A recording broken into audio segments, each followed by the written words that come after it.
Hello everyone, I know you are going to use this video for falling asleep, so before that, like this video, subscribe to the channel and let me know where you are from, also what time is it. You ever wonder what silence really sounds like? I'm not talking about a quiet room or a calm night. I mean the kind of silence that breathes, that waits, that watches. That's what you hear in Blackwood. Or at least, that's what I heard the night everything started. Blackwood is a forgotten patch of dirt buried deep in Oregon's forest belt. No cell service, no proper roads, no neighbors for miles. My cousin Amelia inherited our grandfather's cabin there after his death. I hadn't seen her in nearly 10 years, not since we were both kids digging around in our grandmother's basement pretending to be ghost hunters. She was always the brave one. I was always the one carrying the flashlight with dead batteries. When I got the call from her out of the blue, her voice low, rushed, like she was trying not to be heard, I knew something was wrong. She said only 5 words: "You need to come here." I asked why, what was going on, but she just repeated it. "Please, just come, before it hears me again." That last sentence haunted me more than I care to admit. I took time off work, packed some clothes, and drove the 7 hours from Seattle to Blackwood. The deeper I got into those trees, the less the world made sense. My GPS died 20 miles from the destination. No traffic, no signs. Just pines crowding the road like they were leaning in to listen. By the time I saw the rusted mailbox marked G. Whittaker, dusk had already started to drain the color from the sky. The cabin was old, but it wasn't a ruin.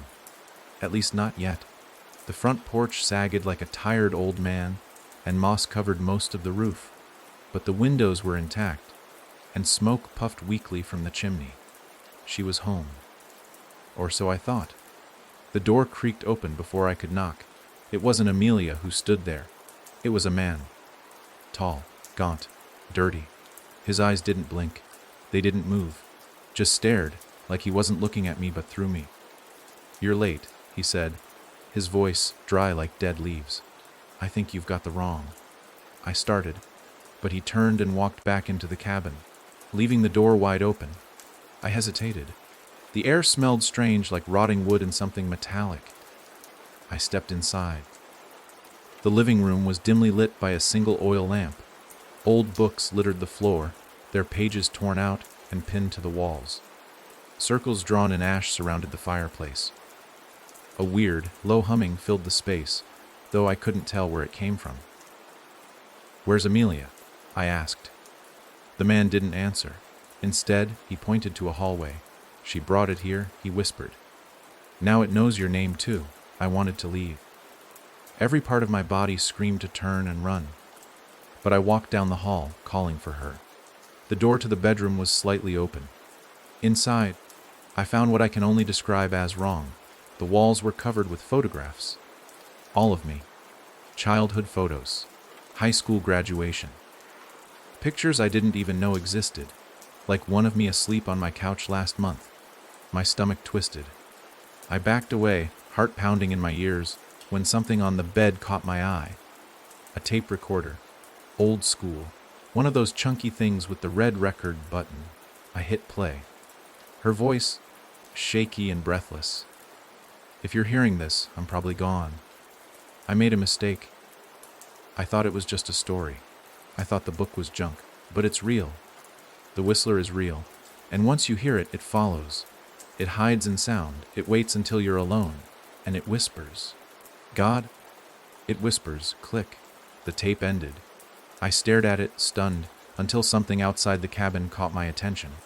A high, slow whistle, like someone tuning a flute. Then silence.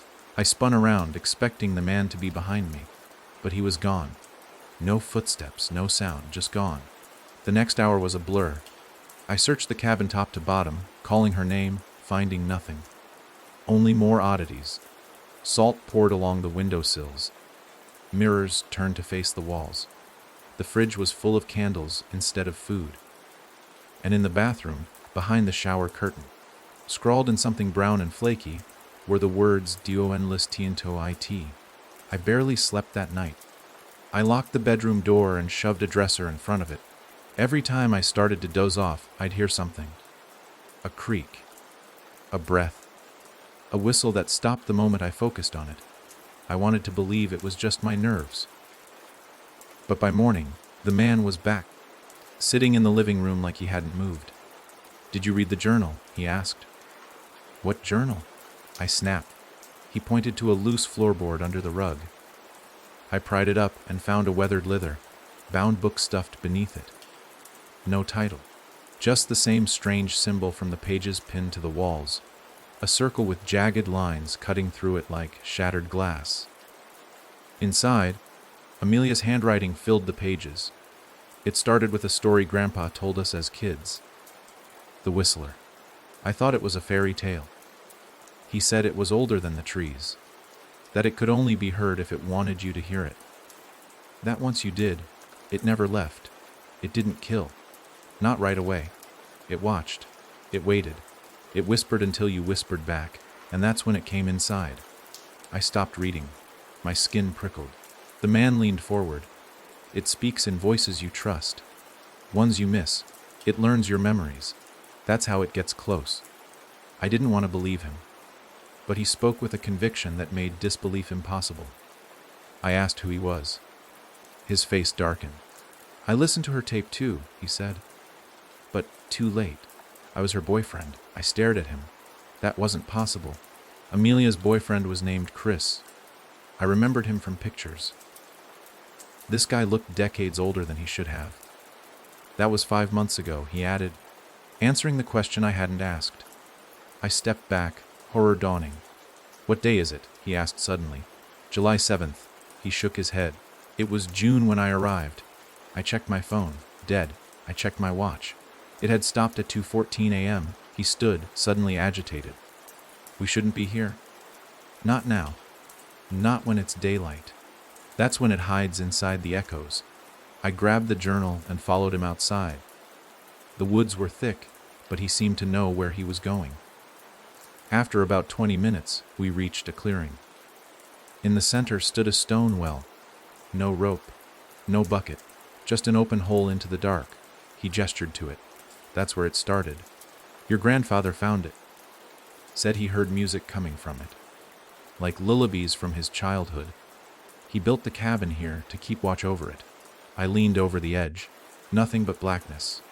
Then a soft breath, like someone sighing far, far below. He grabbed my shoulder.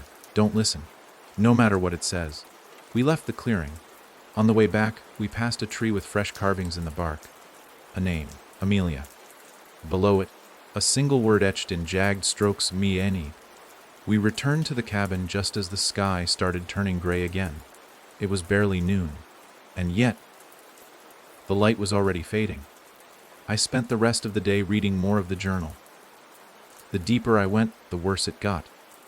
She talked about how the whispers changed, starting like wind through leaves, then mimicking her own voice, telling her secrets, making promises. Until one night, it said something only her mother could have known. Something she had told no one. That's when she stopped sleeping. That's when she started building the traps, the salt, the mirrors. And then she wrote something that chilled me to the bone. It can't lie. That's the rule. It can only say what's true, even when it says you're going to die. I closed the book. Outside, the wind was picking up. That strange whistle danced between the branches. Then, just before the sun vanished, I heard it again. A voice. Familiar, soft. "Hey, it's me, Amelia, calling from the woods. Please, I'm cold. It's so dark down here. I need you to listen." And I knew she was dead. But that voice didn't care. It just wanted me to believe. And the worst part, I did. You ever try to ignore something that sounds exactly like someone you love? Try it sometime. Try plugging your ears while your mother's voice begs you from the woods. Try turning your back while your sister weeps from the shadows. Try standing still while your dead cousin calls out your name in the same voice she used when you were kids hiding under blankets from thunder. That's what I faced the moment the sun dipped behind the trees that night. That voice, Amelia's voice, drifted through the forest, soft and broken, cracking with every syllable like it had to claw its way through splinters to reach me. I'm here, please. Don't leave me again. I froze on the porch. The man, Chris, or what was left of him, stayed inside, behind the cabin door, refusing to step out. I could feel him watching me through the cracks in the wood, but he didn't say a word. Not a whisper. He knew better. He'd been listening too long. The woods were quiet in a way that didn't feel natural. No crickets, no wind, just that awful, perfect imitation of Amelia's voice twisting through the trees, like it knew the way to my heart better than I did. I clenched my fists and stepped back inside, slamming the door behind me and turning the lock. Not that locks ever matter in stories like this, but it made me feel like I still had some control, some way to keep the world out a little longer. She said your name, I whispered. Chris nodded slowly, his eyes sunken, his mouth a tight line. It always does. You're part of the song now. I didn't ask what that meant. I was too scared of the answer. We didn't sleep that night. The lamps stayed on until they flickered and died. The radio, which hadn't worked since I arrived, turned itself on just before 3 in the morning, static humming low under what sounded like a child humming a lullaby. I unplugged it. It kept playing. Chris said that was normal. It uses sound like a net, he murmured. You pull back, it pushes forward. You listen, it leans in. It's not hunting you. Not really.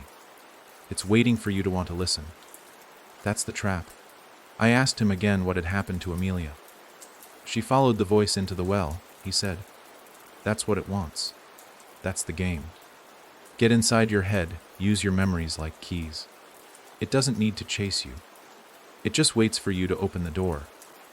The more he talked, the more my stomach sank. Because deep down, I knew I'd already opened something. I'd played the tape. I'd read the journal. I'd stepped onto the land. I'd heard her. And now, it knew me. The next morning didn't feel like morning. The sky stayed a dull gray, and the sun barely pierced the mist weaving between the trees. I made coffee, even though the pot hissed like it hated being used. Chris stared out the window like he was watching for something specific. When I asked what he saw, he just whispered, "The trees are leaning again." I looked. They seemed the same. Still, tall, unmoving. But when I blinked, I swore one was slightly closer to the cabin. That was the first time I noticed the silence moving. Not the absence of noise. No, it was heavier than that. It was like pressure shifting across the room, pushing into the spaces where sound should be. Sometimes it came from corners. Sometimes from under the floorboards. Sometimes, I swear to God, it came from inside the walls. We spent most of the day trying not to speak. That's what the journal said to do. No talking unless you had to. Sound gave it paths, gave it tools. We communicated in notes, scribbled on scraps of paper. But by evening, Chris was scribbling something frantic over and over again. Don't go near the cellar. Don't go near the cellar. Don't go near the cellar. I hadn't even known there was a cellar. But sure enough, under the rug in the back hallway, was a square door with a rusted metal ring. I didn't open it. Not yet. I wasn't ready. Instead, I buried it again beneath the rug and placed a bookshelf on top. Not that it mattered. You can't bury something that wants to be found. That night, we took turns staying awake. Or at least, we tried. I must have dozed off around 2, because when I opened my eyes again, the fire had died, and Chris was gone. His boots were still by the door, but he was gone. The only sound was breathing, close, wet, like someone was right behind me, gasping slow and thick. I didn't move. I didn't dare. A voice pressed against my ear, as real as my own heartbeat. Are you listening now? I turned. Nothing. The door was still shut, the windows unbroken, but the cellar door, that was open. Barely, just a sliver. Just enough to make me want to look. I didn't. I grabbed the journal and flipped to the last written page, hoping for answers. What I found was worse. I saw myself in the woods last night. I was calling out to me. Same clothes, same voice. Same smile I haven't worn in months. It said it could fix everything. It said if I just listened. Really listened, I could hear the truth beneath the lies. It called it the gift. I wanted to believe it. God help me, I wanted to. Below that, a scrawled line I could barely read. I think it's trying to replace us. I dropped the journal and backed away, heart hammering. That's when I noticed the second cup of coffee on the table. Full, steaming. I hadn't made that. And there were footprints on the floor. Barefoot, wet, muddy.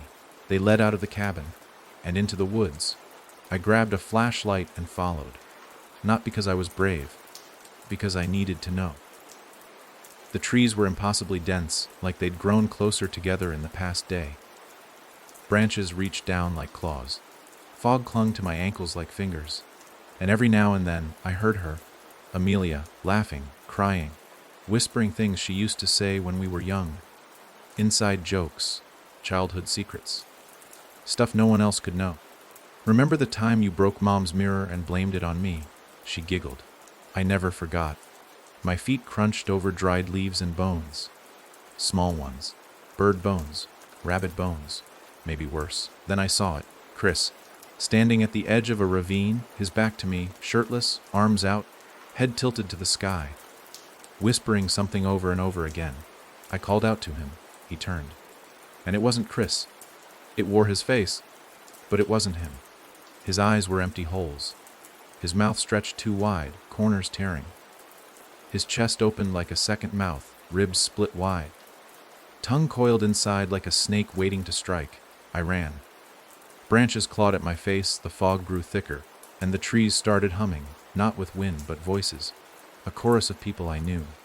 Some dead, some alive, all calling out to me, begging, weeping, accusing. Every step I took felt like I was running deeper into something alive, something breathing around me, folding me in. When I finally burst through the trees back to the cabin, the door was wide open. And Amelia was standing in the doorway, but she didn't look the way she used to. She was taller, her arms too long, her smile too wide, and her eyes were mirrors. I saw myself in them, terrified, screaming, alone. She held out her hand. You don't have to be scared anymore, she said. It's better if you just listen. You're already halfway in. I slammed the door and locked it again, then shoved the dresser against it. She didn't knock. She didn't try to come in. She just stood there, smiling, whispering. I backed away slowly until I hit the cellar door again. It was open now. All the way, from below, something breathed. And this time I did listen. What I heard was my own voice. Begging, crying, screaming. From the bottom of the dark. And worse, something else whispering back. Found you. The worst part of hearing your own voice calling for help is not knowing if it's really you. That's the trap, isn't it? Memory bends. Sound lies.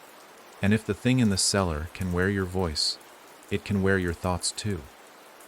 Maybe that's how it wins. Not by brute force, but by making you question every sound, every feeling, every inch of trust in your own senses. That's what it did to me. That's what it was doing. I didn't open the cellar door all the way, but I didn't need to. Whatever was down there had already opened it.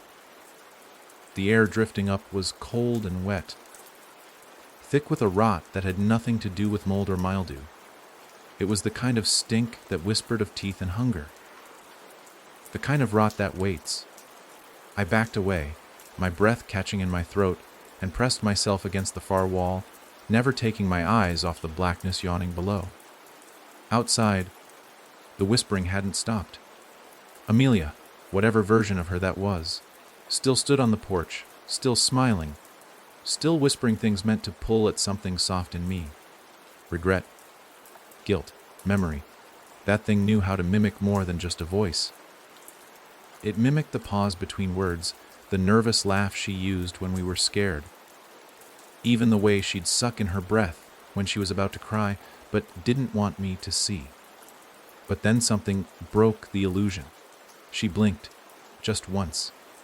And when she did, the movement was too slow, like it took effort. Like she had to remember how human eyes worked. I realized it wasn't her at all. It never had been. It was just wearing her like a mask. I turned away from the door and bolted to the back of the cabin, flipping through the journal again, looking for something I might have missed. Some clue, some warning. Pages had started sticking together, warped by damp air and smudged with fingerprints that weren't mine.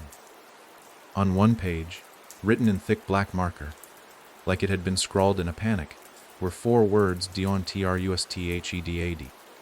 Below it, a passage it learns. It changes. It becomes what you fear, but not just to scare you. It's trying to convince you. The first voice I heard was Mom's. Then it was mine. Then it was something worse. A version of me I didn't recognize. One that smiled when it said my name. I dropped the book, bile rising in my throat. A version of me that smiled. I remembered the voice in the woods. The one that called my name in my voice. How long had it been watching?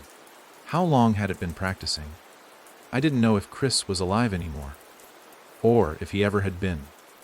Whatever stood by that ravine the night before might have just been another puppet. Another skin. That was the word Amelia used later in the journal. Skins. The Whistler. If that's what it really was. Collected people like trophies and wore them when it wanted to lure new ones closer. It didn't need to chase you. It just needed you to believe long enough to step forward. And that was what terrified me most, how easy it had become to believe. Sometime around noon, I heard something move upstairs. I hadn't been up there yet. Didn't even know there was an upstairs. The cabin didn't look big enough for it from the outside. But the sound was unmistakable, floorboards groaning, slow steps pacing just above me. I grabbed a kitchen knife, not that it would matter, and climbed the narrow staircase at the back of the hall. Dust covered everything, cobwebs clung to my arms, but what hit me first was the cold, not the kind from lack of insulation. This was deeper, older, like the air hadn't been touched by sunlight in decades. The hallway upstairs was lined with closed doors, all unmarked, all quiet, until the third one. That one had whispers leaking from the gap beneath it. Not voices, not language, just soft, steady breathing. I pressed my ear to the door, heart thundering, and I heard it again, my voice, laughing, then silence. Then a tap. 1, 2, 3, right against the wood, like knuckles. I stepped back, and the doorknob turned. Just a twitch, a slow click. Enough to send me running back down the stairs, back to the safety of the lies I already knew. I locked the stair door behind me, dragged the dresser in front of it. Nothing followed. Not right away. That night, I found Chris again. He was sitting outside by the well, hugging his knees, his face blank. "I didn't make it," he said, as I approached. I tried to run, but I listened again. I always listen. That's how it gets in. His eyes were bleeding, not weeping, bleeding. Thin trails of red ran from the corners down to his chin. I crouched beside him, but didn't touch him. "What did you hear?" He looked at me. "Your voice." I shuddered. "It's playing us against each other." Chris nodded. "It doesn't need to kill you. It just needs you to break yourself." A wind picked up through the clearing, soft and sharp, like something brushing past the skin without ever touching it. The trees groaned in unison. The whistle returned, low, barely audible. It seemed to curl around our thoughts. I could see Chris stiffen. His eyes darted toward the woods. "She's calling again," he whispered. "She sounds like your mother this time." I froze. I hadn't told him anything about my mother, not even her name. My chest tightened. I backed away from him slowly. "Are you still Chris?" He didn't answer. His face slowly stretched into a grin, too wide, too knowing, too wrong. "I miss her too," he said in my voice. And then his body jerked forward, his spine snapping backward with a sickening pop. And he collapsed onto the ground, twitching, groaning, whispering every name I'd ever loved. I didn't run. I stumbled. Tripped over the roots as I scrambled back toward the cabin, slamming the door behind me and locking every window, every latch. I sat on the floor, panting, sweating, shaking. The sound didn't follow me, but something else did. On the mirror above the fireplace, one I'd covered the first night, someone had wiped away the dust. My face stared back at me, but my reflection didn't match. My reflection was smiling. I backed away, and the reflection mouthed one word, soon. Then it blinked and vanished. Now I'm writing this entry in the journal because it's the only way I know to keep myself sane. I don't know if I'll make it through the next night. I don't know what's real anymore. I've stopped trusting sound.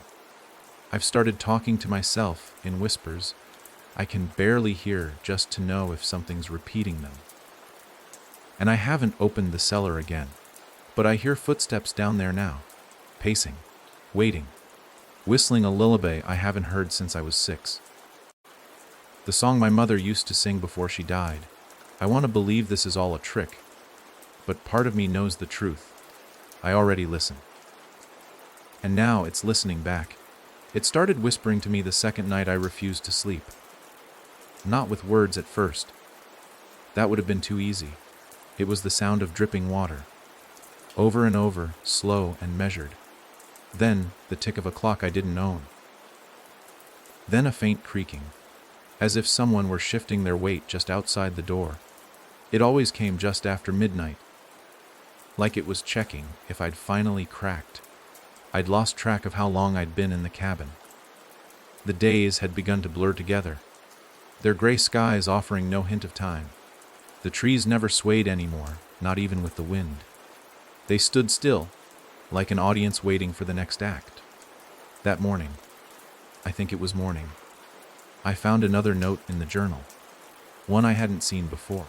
There are rules, it read, the handwriting not quite Amelia's, as though someone had tried to imitate her and failed just enough for it to feel off. 1. Don't listen to the first voice you recognize, it's never them. 2. Don't respond to your own name after dark. 3. Never step into a place you don't remember building. 4. If you see your reflection move on its own, leave immediately. 5. The cellar door must stay shut until the 7th night. Then, and only then, can it be entered. If you go early, it wins. If you wait too long, you're already part of it. The rules hit me like ice. My reflection had already moved. I'd already answered Amelia's voice. Hell, I'd nearly followed it into the trees. That meant I was already compromised, maybe worse. But the 7th night, that was a deadline. A final line drawn in dust and blood and whispers. I didn't know if it meant salvation or ruin, but it meant something. The cellar had always been the heart of this place, and if I was going to end this, I had to face what was beneath it. By now, Chris, or the thing that had become Chris, was gone, or hiding. Maybe it was still watching from the woods, wearing other skins, waiting for me to break the last of my own rules. I didn't see him again that day, but I heard him, sometimes from upstairs, sometimes just behind the walls. He'd say things I didn't want to hear, like, is she still alive down there? Or, you're already part of it too. You just don't know where it ends. Or worse, don't worry, the voice doesn't need to kill you. It just needs to be you. That last one echoed long after it stopped. I knew it wasn't Chris talking. Not really. It was the thing beneath this house, playing the strings it had learned to tug over generations. It had worn his skin, his face, his love for Amelia. And now it was trying mine on for size. I tried to distract myself by going through the rest of the cabin. I needed to find anything Amelia may have left behind. Clues, symbols, anything that could help. That's when I found the tapes. 12 of them, unmarked, hidden beneath a loose board beneath her bed. I recognized the old recorder immediately. It was the same one I'd listened to that first night. I played the first tape. Amelia's voice, shaky. This is day 4. I haven't slept. Every time I close my eyes, I hear it breathing, not outside, not from the woods, inside, like it's under my skin. I can feel it learning me, unfolding my thoughts like pages. I thought I could fight it, but now I'm not sure. I skip to the second. Day 6. It's using Chris now. It wears his smile. It got the shape wrong at first, but now it's perfect. Almost. The eyes are too wet, too eager. I think it enjoys the skin. I think it likes pretending. Third tape. Day 7. Tonight I open the cellar. I don't know what I'll find, but it's calling stronger than ever. Not just as voices now, but smells. Tastes. I smelled the pancakes Mom used to make, and I tasted them. In my mouth, like they were real, like I'd eaten them minutes ago. It's not just in sound anymore. It's in everything. Each tape got worse, the voice more desperate, the pauses longer. The final one wasn't even a full recording, just static, then silence, then a voice, mine, laughing.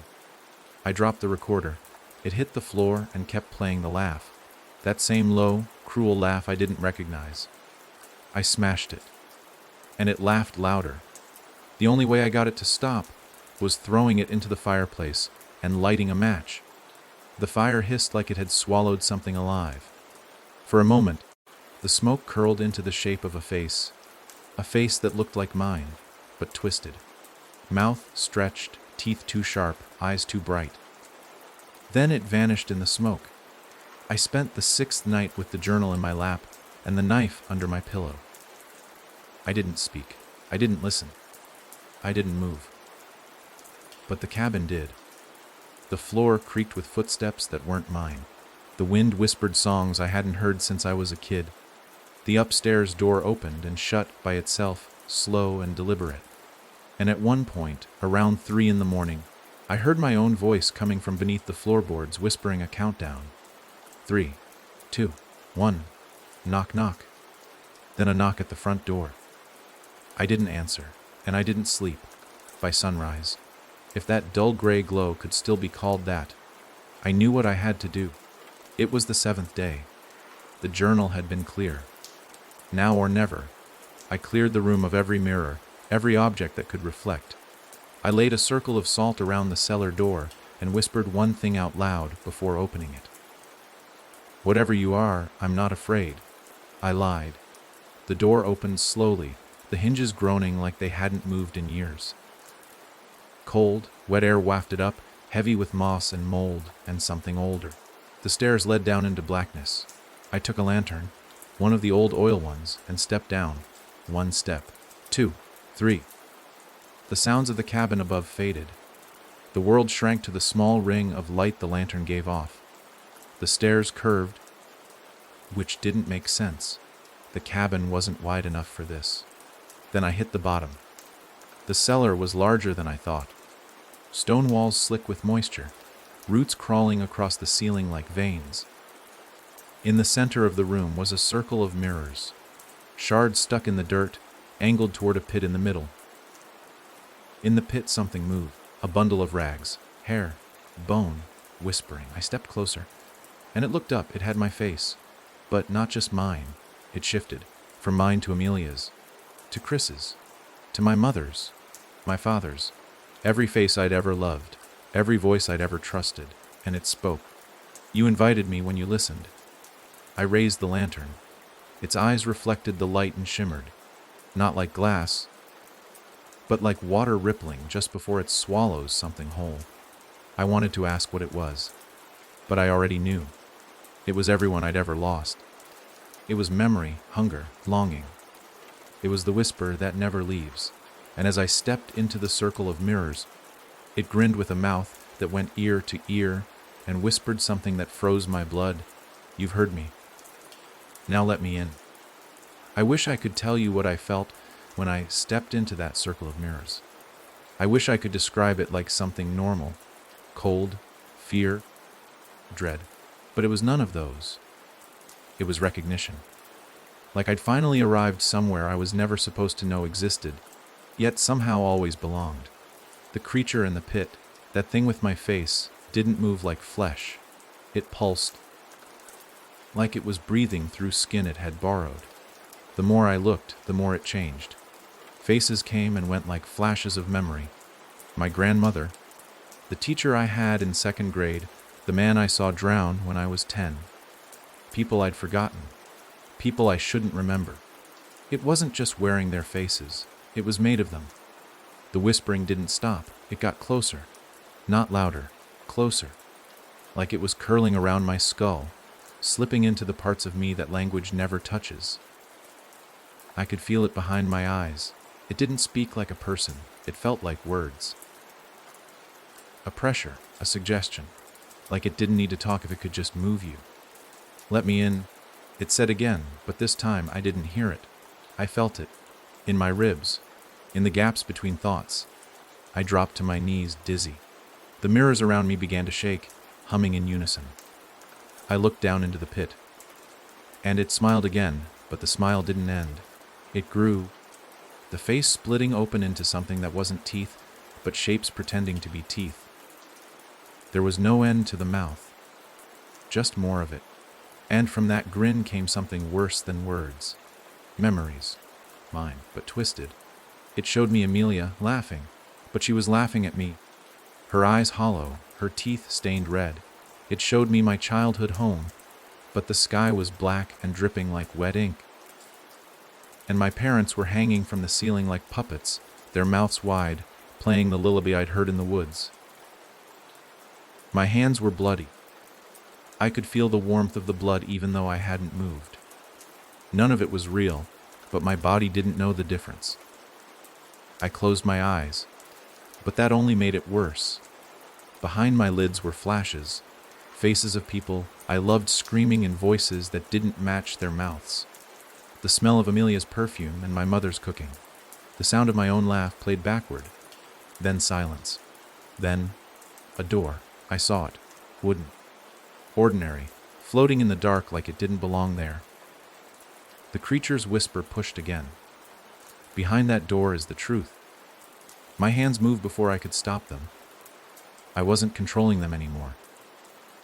I reached out, still on my knees, pressing fingers into the cold dirt, dragging myself toward the pit. The mirrors around me trembled harder. One cracked. Then another. The sound was sharp, painful, but I didn't stop. The voice was inside me now, coaxing, promising. Not threatening, promising. No more pain. No more lies. I can show you how it ends. Just open the door. I was almost there, my fingers brushing the edge of the pit, when I remembered something.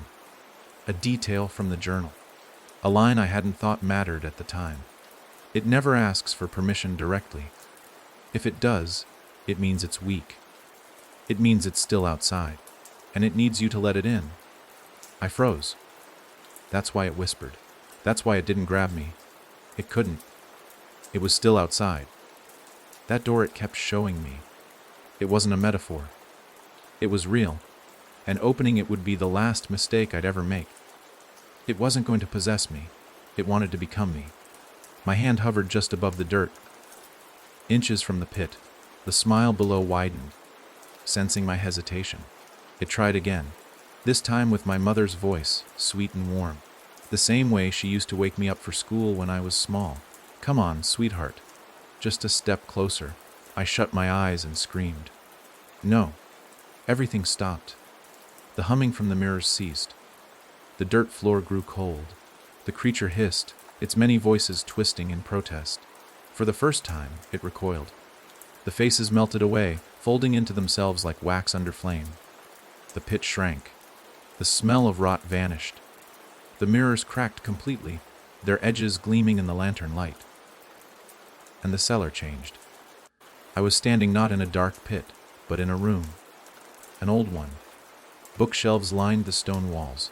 A desk sat in the corner with a faded journal and a photograph of my grandfather. The creature was gone.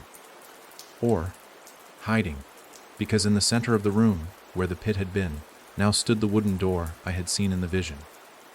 No longer floating. No longer a dream. Real. It stood upright, unsupported, slightly ajar, and from the crack in its frame, I could still hear the whisper. But this time, it was just breathing. I didn't dare touch it. I backed away slowly, heart slamming against my ribs, and turned toward the stairs. but they were gone. The cellar had no exit anymore. No ladder, no trapdoor. Just stone, books, and that goddamn door. I turned in a circle, breath growing short. Panic crawled up my throat like a vine. I kicked at the walls, shouted, even slammed my fists into the stone, but there was no give. The cellar had become something else entirely. Not a room, a pocket, a trap. The lantern began to flicker. The whispers began again. And then, footsteps, not mine, coming down the stairs that no longer existed. I spun around. The door had opened wider, and someone stepped out. Amelia. Or something that used to be Amelia. She looked exactly like she had in the photo I'd seen the first night. But there was nothing behind her eyes. Her face held the perfect expression of concern, but her pupils were glass. Her mouth opened, and she said my name, but her lips didn't match the word. I backed away, pressing against the cold stone. She stepped closer, tilting her head. "Why did you leave me?" she asked. I opened my mouth, but nothing came out. I waited. I called. I screamed. "But you didn't come." Her face cracked slightly, a thin line down her cheek. Her skin began to flake, as if it were paper drying in the sun. She stepped forward again. "I needed you." Crack. More lines. Her arm twitched. Her neck turned too far. "I'm still here." The voice had changed. Deeper. Older. Layered. No longer even pretending. The creature stepped closer. And behind it, through the door it had emerged from, I saw something worse. An eye. Huge. Lidless. Watching me. The voice, no longer Amelia, spoke again. "You left the door open. That was all I needed." And then the eye blinked. Once? And the cellar began to breathe. Not the creature, the room. The walls pulsed. The shelves began to rot. The books curled in on themselves like dried leaves. The lantern sputtered, casting shadows that didn't match anything visible. I turned back to the door. There was only one chance. If it wanted me to go in, maybe I had to do the opposite. I reached for the edge of the door. The creature screamed. The real one, not the face it wore. It knew what I was about to do. I slammed the door shut. The eye vanished. The breath stopped, and the cellar went dark, completely. Not even black, empty. And from the other side of the door came a knock. 1, 2, 3. Then, in my own voice, "I'm still here." It didn't knock again. Not that night. Just 3 deliberate raps and the sound of my voice, sharp and hollow, floating from the other side of the sealed door. I stood there, frozen, hands still gripping the handle, my palms slick with sweat and grime. The silence that followed wasn't relief. It wasn't peace. It was watching, heavy, expectant, like the room itself was holding its breath. I backed away, eyes locked on the door as if it might leap off its hinges at any second. The cellar didn't change back. No stairs. No ceiling hatch. I was sealed in, surrounded by damp stone and the faint, lingering smell of scorched oil and iron. The only light came from the cracks in the mirror shards, still jutting out of the floor in a loose, shattered ring. Some of them had gone dark. Others shimmered faintly, reflecting pieces of the room that didn't exist. Parts of the cabin I hadn't entered, faces I hadn't seen. In one shard, I saw myself sleeping. In another, I was crying. In a third, I was looking straight back at me, smiling. I had no idea how much time passed. Could have been hours. Could have been a day. My watch was still stopped at 2:14 a.m. A detail I hadn't thought about until then. That was when I first heard the whistle, wasn't it? Back on the first night. The time never changed. Not once. Maybe that was the moment the door opened, and everything since had just been echoes. A loop. A trap. At some point, I must have slept. Or passed out. I woke up to the sound of footsteps overhead, but the ceiling was solid now, no longer wood. Just smooth stone like the rest of the cellar. The sound wasn't right either. Each step landed like a breath, each pause like a heartbeat. It was walking in a rhythm that meant something, though I couldn't tell what. I didn't call out. I didn't dare. Instead, I listened, and I realized something I hadn't before. The voices weren't all lies. Buried beneath the mimicry, the distortion, there were truths. Scattered pieces of real memory, real grief. Amelia's voice had begged for help. Chris had screamed my name when he saw the ravine. My mother's lullaby had played through the radio. All real. All theirs. Somehow, the thing inside the house, inside the cellar, was using pieces of the people it had touched, not just mimicking them, harvesting them, and I'd fed it. With every whisper I'd answered, with every thought I'd doubted, with every time I said her name out loud, I wanted to scream, but I didn't. Instead, I started digging. The mirrors were rooted in the dirt floor, but loose enough to pull. I pried them out one by one, careful not to cut myself, and laid them in a circle, pointed inward. I remembered the symbols Amelia had drawn, jagged, interlocking rings like shattered glass. I scratched them into the dirt using a broken shard, copying from memory as best I could. When the circle was done, I placed the final mirror in the center, and I waited. The cellar didn't stay quiet for long. First came the whistle, long, low, like air escaping something that hadn't breathed in centuries. Then came the knocking. Not from the door this time, from below the dirt. I backed away from the circle. The mirror in the center trembled, its surface rippling like water. The reflections within began to blur, shift, reform. I saw the door again, but this time I saw what was behind it. Not just the eye, an entire shape. It was tall, bent, wrapped in shadow and bone and faces. So many faces. They moved across its skin like trapped moths, fluttering beneath translucent flesh, screaming without sound. It had no mouth. It didn't need one. The sound came from inside it. I stepped closer. The mirror pulsed. The creature in the reflection tilted its head, and I understood, for the first time, what the cellar really was. Not a room, not a prison, a thin place, a crack in the world. Something had torn open the fabric between what we call real and what we pretend isn't. And through that crack, this had come. Not all the way. Not yet. But soon. Unless I shut it completely. I looked down at the mirror. And for a split second, I saw Amelia. Not twisted. Not corrupted. Just her, tears in her eyes. And she mouthed a word I'll never forget. Burn. I scrambled to my feet, tearing through my bag, pulling out the emergency kit. Matches. Alcohol wipes. I soaked the mirror circle. The dirt hissed. The reflections screamed. The whispering came in waves now, furious and panicked. But I didn't hesitate. I lit a match and dropped it into the circle. The room exploded in noise, not sound, emotion. Regret, rage, hunger, despair. It poured out of the mirrors like smoke, curling through the air, clawing at my skin. The door shook violently. The ground split. Light, actual light, poured from the cracks as if the cellar had been filled with darkness so thick it had to bleed out before it died.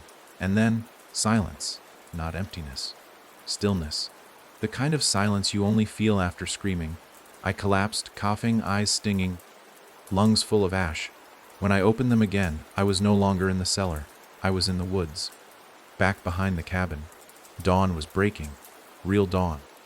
Golden light spilling over wet leaves. The smell of pine and cold earth in the air. I was lying beside the well. The cabin looked untouched. The windows were dark. The door was shut. I didn't go inside. I walked to the car I'd nearly forgotten I had, turned the key, and to my surprise, it started. The radio played static for a moment, then silence, then music. Normal music. I drove. I didn't stop, not for hours.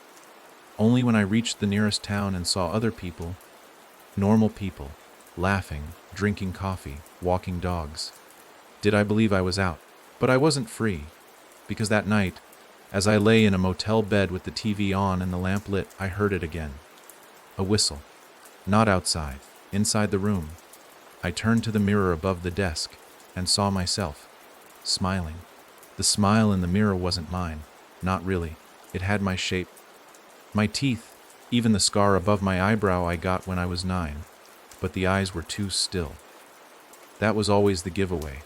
Eyes that didn't twitch, didn't search, just waited.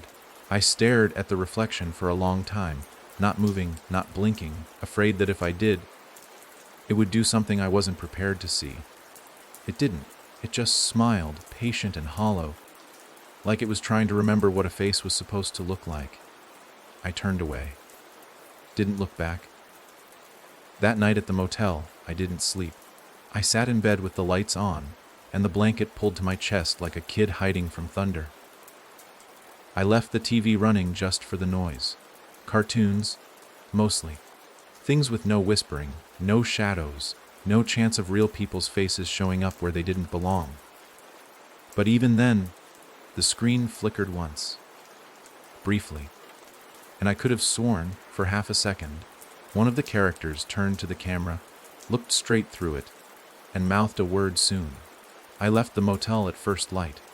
No one at the front desk said a thing. I didn't ask for help. I didn't check out. I just got in the car and drove again, windows down, music blaring, trying to outpace something I knew wasn't bound by roads or clocks. I didn't know where I was going. All I knew was I couldn't go home. Not yet. That's when the sickness began. It wasn't physical at first. It was more like a warping. I look at a sign on the road and see my name printed on it for just a blink before it snapped back to normal. I stopped at a diner off Route 11, ordered black coffee, and when I looked down at the sugar packets, one of them read, "You left her." My hands shook the whole time I ate. The waitress asked if I was okay, and for a second, her voice sounded just like Amelia's. Too exact, like she'd practiced. Like she knew what that voice did to me. But when I looked up at her, she was just a tired woman in her 50s, hair tied back, rings under her eyes, probably working her third shift of the week. I mumbled something, tossed cash on the table, and left before I finished the coffee. It got worse that night. I checked into a different motel in a different town, farther south. No mirrors. I made sure. Even pulled the silver cover off the bathroom wall and stuffed a towel into the frame. But as I settled in, trying to breathe, trying to believe I was outside of whatever Blackwood had been, I caught my reflection anyway. Not in a mirror. In the window, there I was. Pale. Wide-eyed. But the me in the glass wasn't copying me. He was behind. 1 second behind. Like he was remembering what I just did. And that smile again. I punched the window. Hard. The glass didn't break, but my knuckles did. Blood dripped down the sill, warm and real, grounding me just enough to crawl into bed and curl into myself. The dreams that followed were worse than anything I'd seen in that cellar. Not horror, not gore. Familiarity. I was back home, sitting on the couch, watching the news. Amelia walked in from the kitchen carrying popcorn, laughing, whole. We talked like nothing had happened, like she wasn't missing, like she hadn't melted into 100 faces in a pit dug into reality itself. Then she turned and said, "We should go back, you know." I asked, "Back where?" And the room rippled. Walls bent like plastic in a fire. Her face split just a little, barely a crack, revealing another face underneath. One that wasn't done shaping yet. "The door's still open," she said. "You only thought you closed it." I woke up screaming. The front desk called a minute later asking if I was okay. I lied. I didn't sleep again that night. By the third day of running, something inside me began to change. Not like a possession. Something subtler. I started hearing my own voice whispering back to me. Not out loud, inside my thoughts, like a commentary one step behind. "Don't go in there," it would say when I reached for a gas station restroom door. "She's lying," it would whisper when a clerk asked how my day was. "Look behind you." That one hit hardest, because when I finally did look, there was nothing there. And that's when I really knew I wasn't alone anymore. Not in my body, not in my head. The Whistler, or whatever name you want to give that thing beneath the cabin, had left something behind. A shard. A whisper. A piece of itself. And it was growing.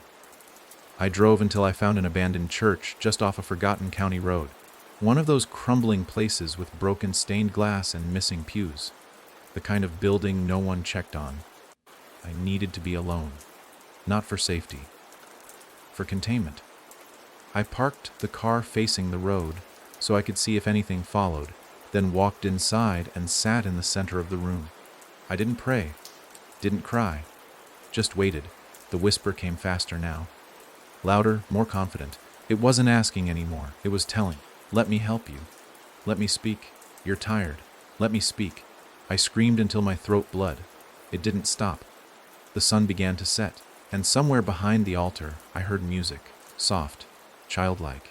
A piano maybe. One note played over and over. I stood, walked toward it, through the broken door behind the pulpit, down crumbling steps into the basement. And there it was. A mirror, propped against the far wall. And in it, me, but clean, calm, rested, the version of myself I hadn't seen in weeks. He smiled. You're almost there, he said. I shook my head. Where? He tilted his head. To the other side. I laughed, dry, cracked. There is no other side. He smiled wider. There is now. The reflection lifted his hand. And so did I. But I couldn't stop mine. Even as I pulled back. Even as I screamed. Even as I felt my fingers press against the glass and sink through. The mirror shimmered like liquid. And I was halfway in. Halfway gone. That's when I remembered the final tape. The one I hadn't played. Still in my coat pocket. The tape Amelia had labeled in red ink. Dugo la wireless yo ure. I ripped it from my pocket and shoved it into the old recorder. Pressed play. Her voice. Calm. Measured, if you're hearing this, you've already let it in. There's no getting it out. But there's still time to trap it. It needs sound. It needs mirrors. Break both, before it wears you completely. That was it. No magic words. No spell. Just a warning. I turned back to the mirror. My reflection, the thing, was pulling harder now. I could feel my shoulder cracking. My skin stretched like wax. I looked around the room. Saw the broken pipe. Grabbed it and swung. The mirror shattered. My arm snapped back like a released rubber band, dragging me to the ground. I screamed, sobbed, curled into a ball as silence fell. No voice, no whisper, just silence. Real terrifying, empty silence. I stayed there all night.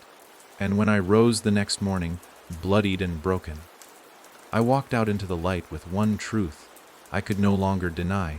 The whistler wasn't chasing me. It was hunting space inside me. And I had just shut the first door. But there were still more. I could feel them, waiting to open. I didn't notice it at first, not until I tried speaking to someone again. It was a gas station attendant off Highway 12, just a kid, probably 19, half asleep behind the counter. I bought a bottle of water and a protein bar, pushed a crumpled 20 across the counter, and opened my mouth to say thanks. But what came out wasn't my voice. Not exactly. It was slower. Off, pitch, a split second behind the movement of my lips, and worst of all, it echoed, just slightly, as if it had passed through something else before reaching the air. The kid blinked. He tilted his head and narrowed his eyes, like trying to figure out if I was mocking him. You good, man? I cleared my throat, tried again. Yeah, thanks. The echo was gone. The delay vanished. But I saw it in his eyes. He'd heard it too. That momentary flicker of discomfort, like hearing a word repeated from two mouths at once. I left quickly, hands shaking as I slammed the car door shut. I should have known better. Amelia's last tape had been clear. It leaves something behind. I thought shattering the mirror had cut it off, forced it to retreat, but that wasn't true. The whisper had stopped, but the echo hadn't. It was still in me, hiding, waiting. And maybe it wasn't whispering anymore because it didn't need to. Maybe it was listening. That night, I pulled off the road and parked beside an abandoned rest stop, half swallowed by the woods. The sign was cracked, half its letters peeled away, leaving behind a ghost of its original message. A plastic bench sat under a decaying awning. Vines crawled up the bathroom doors. It was the kind of place no one stopped at anymore. Perfect for me. I sat on the hood of the car, staring out into the trees. Somewhere, something moved. I didn't flinch. I was too tired. Instead, I reached into my coat pocket and pulled out the last thing I hadn't dared touch since I left the cabin, Amelia's journal. It felt heavier now, warmer, somehow, like it had absorbed the panic and sweat of every hour I spent running. I flipped to the final pages, ones I hadn't seen before. Some were torn, others smeared, but one entry stood out. Clear, fresh ink, no signs of decay. There's a second whistle. That was the header, written in bold, as if she needed to scream it through the page. The first one brings it. The second one carries it. Everyone listens to the first. Few realize they've become the second. It uses you, waits inside you, travels with you. The more you talk, the more it grows. It's not just sound, it's spread. Through voice, through memory, through mirrors. And once someone else hears it, they carry it too. I dropped the journal, my stomach turned. The gas station kid, had I passed it on? Was that how it spread? Not as a monster chasing people through the woods, but as infection. A parasite made of memory and sound. And I had spoken. I had let it out. I stumbled away from the car and into the trees, gagging. I dropped to my knees and vomited behind a moss-covered stump. The forest around me pulsed, not with noise, but with pressure. I could feel it, like something coiled in my lungs. Not breathing, but waiting to be breathed out. It wasn't just whispering anymore. It was nesting. I pulled out my phone. Dead. Still. Hasn't turned on since the night I left Blackwood. I sat back, resting against the stump, staring at the stars bleeding through the canopy. They didn't look right. Too still. Like pinholes in a curtain. And then I heard it. Not a voice. Tune. A whistle. Not mine. Not his. But from someone else, close. From behind me. I turned slowly, every nerve in my body screaming to run. But I didn't. I saw a woman standing between the trees, maybe 50 yards away. Her clothes torn. Her hair wild. She was barefoot and her feet were dirty, her skin pale with a sickly glow. She was whistling. 3 notes, over and over. The same 3 I heard that first night by the cabin. I stood. She saw me, stopped whistling. Then she smiled, warmly, gently, and said, "Oh, it found you too." Her voice cracked like dried leaves. Her teeth were too straight, her smile too calm. I stepped back. She didn't move. "Don't worry," she said. "I fought it too, for years. Thought I was winning. Thought I'd locked it away. But it doesn't need to rush." She walked forward now, slow, casual, like a neighbor coming to borrow sugar. It waits. It finds the cracks. And then one day, you're laughing in someone else's voice, and you don't even remember your own name. I didn't speak. Didn't dare. She noticed. "Oh, you're smarter than I was." "Good, but it doesn't matter. You've already let it speak." "That's enough." I turned and ran. Full sprint, through brambles and low branches, crashing into thorns and roots, scraping skin off my hands. Behind me, I heard the whistle again. 3 notes. But not from her. From me, my own throat. Whistling on instinct, like it had memorized the tune and wanted to hum it for comfort. I clamped my hands over my mouth and tripped over a root, crashing down hard. Pain shot through my shoulder. I crawled back to the car, flung the door open, slammed it behind me. Silence. Then tap, tap, tap on the window. I didn't look, didn't have to. I turned the key. It didn't start. I turned it again. Nothing. The whistle came again. This time from the air vents. That's when I screamed, not out of fear, out of anger. I grabbed the flashlight, opened the glove compartment, and tore out the emergency flare. I lit it, rolled down the window. The woman was gone. The forest was quiet. But I saw it, out in the woods, dozens of people, standing, staring, mouths closed. But the whistle, it kept going. From inside me, they weren't speaking it anymore. I was. I had become the second whistle. And if I didn't stop it soon, I'd pass it to someone else. Maybe I already had. Maybe this whole time, I'd been blaming the wrong thing. It wasn't just the voice that hunted. It was the echo that followed. I drove until the gas tank coughed itself empty, somewhere past midnight. The highway nothing but a smear of cracked asphalt between walls of pine. The road signs were fading into unreadable shapes, and my own voice had started slipping out of me when I wasn't trying to speak. Whispers I didn't remember forming echoed under my breath. Fragments of old conversations, half-forgotten dreams, and words that didn't belong to me at all. I parked the car on the shoulder, engine wheezing, the headlights dimming like they were falling asleep. That night was colder than any since Blackwood. Not because of weather. It was the kind of cold that came from within, like something buried deep had started leaking into the air around me. I wrapped myself in a blanket, curled up in the back seat, and tried to think of anything else. Anything that wasn't a mirror, a whistle, a face I thought I knew. I must have drifted off, because I woke up to knocking. Not on the window this time, from inside the car. 3 slow knocks just behind my headrest. I turned, heart stalling mid-beat. Nothing was there, just empty seats and stale air. But something had changed. The air smelled different, sharper, metallic, like a wet coin pressed to your tongue. And when I looked out the windshield, the road was gone. Not hidden, not dark, gone. The car was parked in a field of mirrors. Endless, jagged, tilted mirrors rising like crooked tombstones from the soil. They reflected not just me, but versions of me. One with blood on his hands, one laughing, one whispering into Amelia's ear.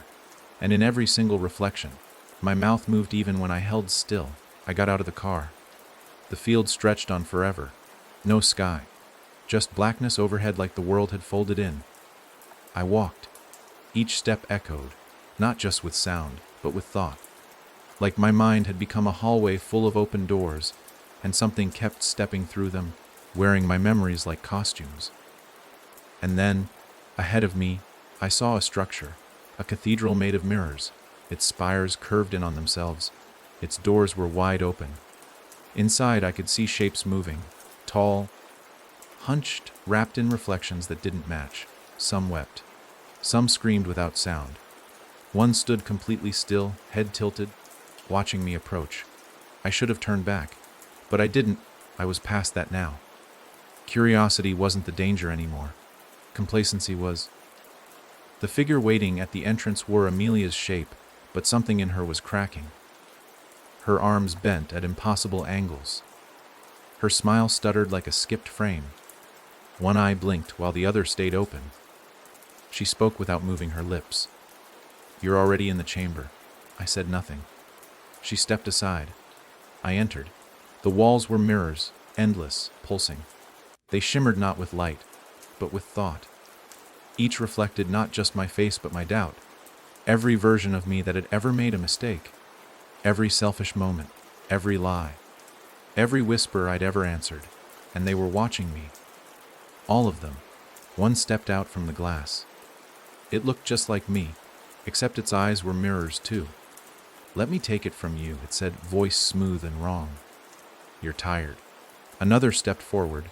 This one smiled with my father's warmth. "You've done enough. You carried it farther than most." A third. Amelia. Whole. Kind. Real. "I don't blame you," she said. "But you have to let it go, before it roots too deep." I backed away, heart pounding. "How?" She stepped closer. "You know how." And I did. I always had. You can't carry sound without speaking. You can't carry memory without belief. The whistle couldn't exist unless I gave it space. I looked at the walls. I looked at the reflections. Then I screamed. Not a whisper. Not a name. A scream. Raw. Brutal. Mine. And the mirrors shattered. Every version of me broke. Every lie the chamber had built collapsed into dust. The figures vanished. And then I heard it. The real whistle. The original one. But this time, it wasn't outside me. It wasn't coming for me. It was running from me. I followed it. Through the shards. Through the echoes. Until I found the center of the cathedral. A pit, just like the one beneath the cabin.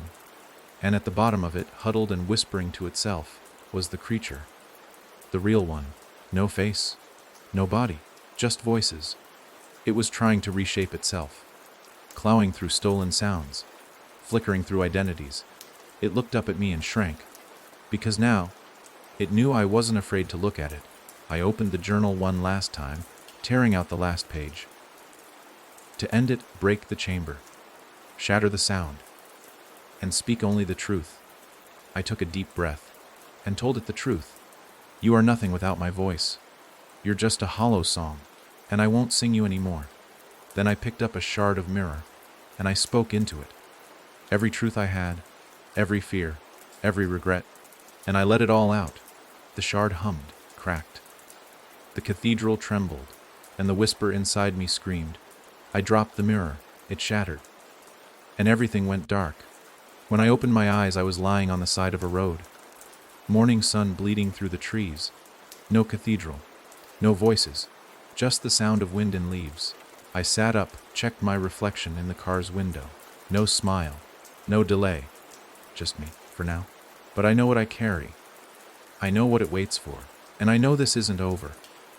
Because far, far off, beneath the hush of the breeze, someone's whistling again. It's been 3 days since I left the mirror field. 3 days of silence, of deliberate suffocating silence. No music, no talking, no news. I've avoided people. Haven't made eye contact with anyone. I whisper only in my thoughts. Speak only when I must. Not because I think it'll hear me again, but because I know it will. There's a difference now. Subtle but real. Before, I feared being followed. Now, I fear being found useful. It didn't die in that place. It just slunk deeper, retreating into whatever crack it first seeped through. Waiting. And what haunts me isn't that it's alive. It's that it knows I'm still listening. I reached the outskirts of a town called Halder's Ridge, a forgettable patchwork of gas stations, hardware stores, and churches with rusted bells. I only stopped because the car started coughing again and finally gave out in a cloud of hot, greasy smoke. It felt like a message stay. I booked a room above an old laundromat, the kind of place with a key on a chain and cigarette burns on every flat surface. No mirrors this time. I've learned. The first thing I did was cover the microwave door with duct tape and throw a blanket over the TV. I sat for hours on the edge of the bed, gripping Amelia's journal, the pages now soft and dog-eared, like skin that had been handled too much. I kept flipping back to the last complete entry, rereading her words again and again. Speak only the truth. What did she mean by that, really? Had I done that already? Or was there still something I hadn't faced? The sun dipped low. Shadows stretched long and thin across the walls. That's when I noticed the sound. It wasn't a whistle. Not this time. It was tapping. In a rhythm. 3, 2, 1 pause. Repeat. It was coming from the hallway. I opened the door. Nobody there. Just a folded piece of notebook paper, creased perfectly, resting on the doormat. I stared at it for too long, already knowing it wasn't going to be something sane. I picked it up and unfolded it with trembling fingers. There were just 5 words, scribbled in a childlike hand. Do you remember the well? My blood turned to ice. I stepped back, looked down the hall again. Still empty. Then I checked the door, locked. Chain in place, no signs of forced entry. Yet the question remained in my hand, like a ghost someone had handed me. The well. The place it all started. No, not started. Began to bleed. I didn't sleep that night. I didn't even lie down. I sat at the edge of the bed, staring at the note until the ink bled into my thoughts. Because I remembered the well. I remembered its breath, the way it hummed, the way it waited. I remembered Chris's face as he stared into it, like it promised something beautiful. I remembered the eye, watching, blinking, knowing. And I remembered something else, something I hadn't dared admit until now. I heard it before that trip, not in whispers, in songs. Years ago, in my grandmother's house upstairs, where the air was always colder and the windows never stayed shut, I remember hearing someone whistling that same 3-note melody. I was barely 7. I thought it was the radiator, or the wind. But now I know better. It had been circling me for years. Waiting. I never brought the voice to Blackwood. Blackwood brought the voice to me. It had always known I'd return. The next morning, I woke to shouting outside. A woman, late 30s maybe, pacing the parking lot barefoot, eyes wild, hair knotted. She was screaming names. Not hers. Not anyone's from this world. Names that hurt to hear. Each syllable felt like it tugged at a nerve behind my teeth. Then, as quickly as it began, she stopped, froze mid-step, turned toward the laundromat like she just remembered something. And then, softly, gently, she whistled, the same tune, and my stomach dropped. I rushed downstairs, out into the lot, but she was gone. No sign of her, no footprints, no car. Like the whistle had pulled her backward through reality itself. The clerk at the desk didn't see her. No security footage. Nobody had heard a thing. But something was changing. It was spreading again. And I wasn't the only one who had heard it. That night, I visited the only bar in town just to hear other voices. I needed something normal. I sat at the end of the counter, ordered a coffee, listened to the rustle of local gossip, and that's when I heard the laughter. 2 booths back. A group of 5, talking like old friends, laughing like they'd known each other forever. But the laughter didn't match the expressions. The sound came first, the smiles followed, like they had to remember how to respond. I watched them closely. And then one of them, a man in a flannel coat, turned to me and smiled too widely.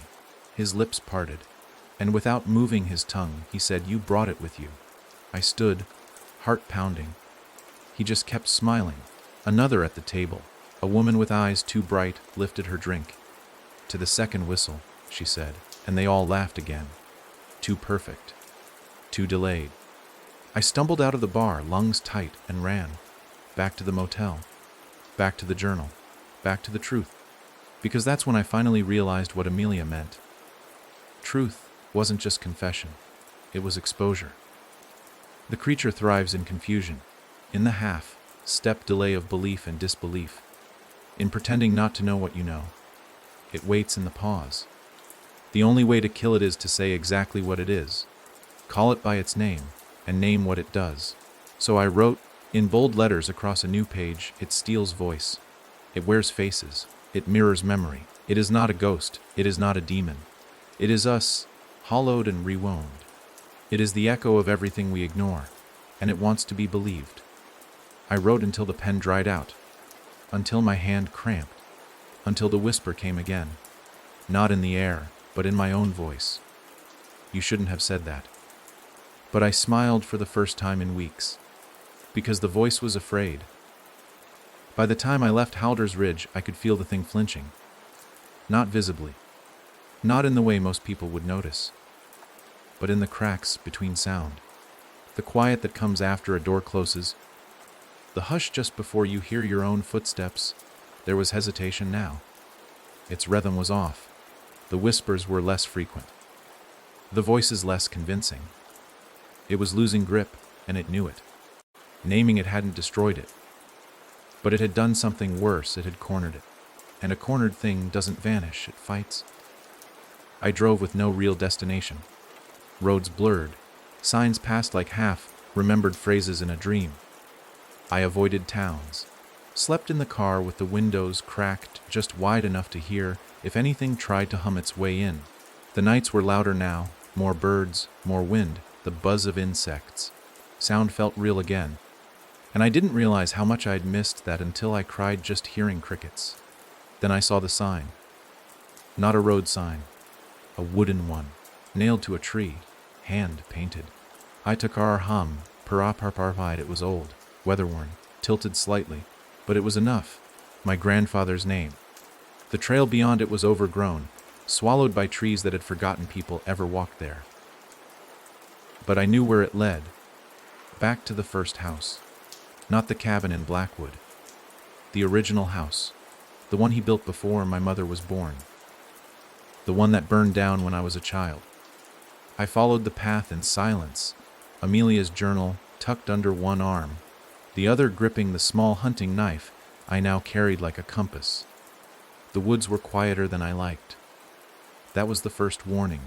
The second came when I saw the house. It wasn't in ruins. It wasn't even charred.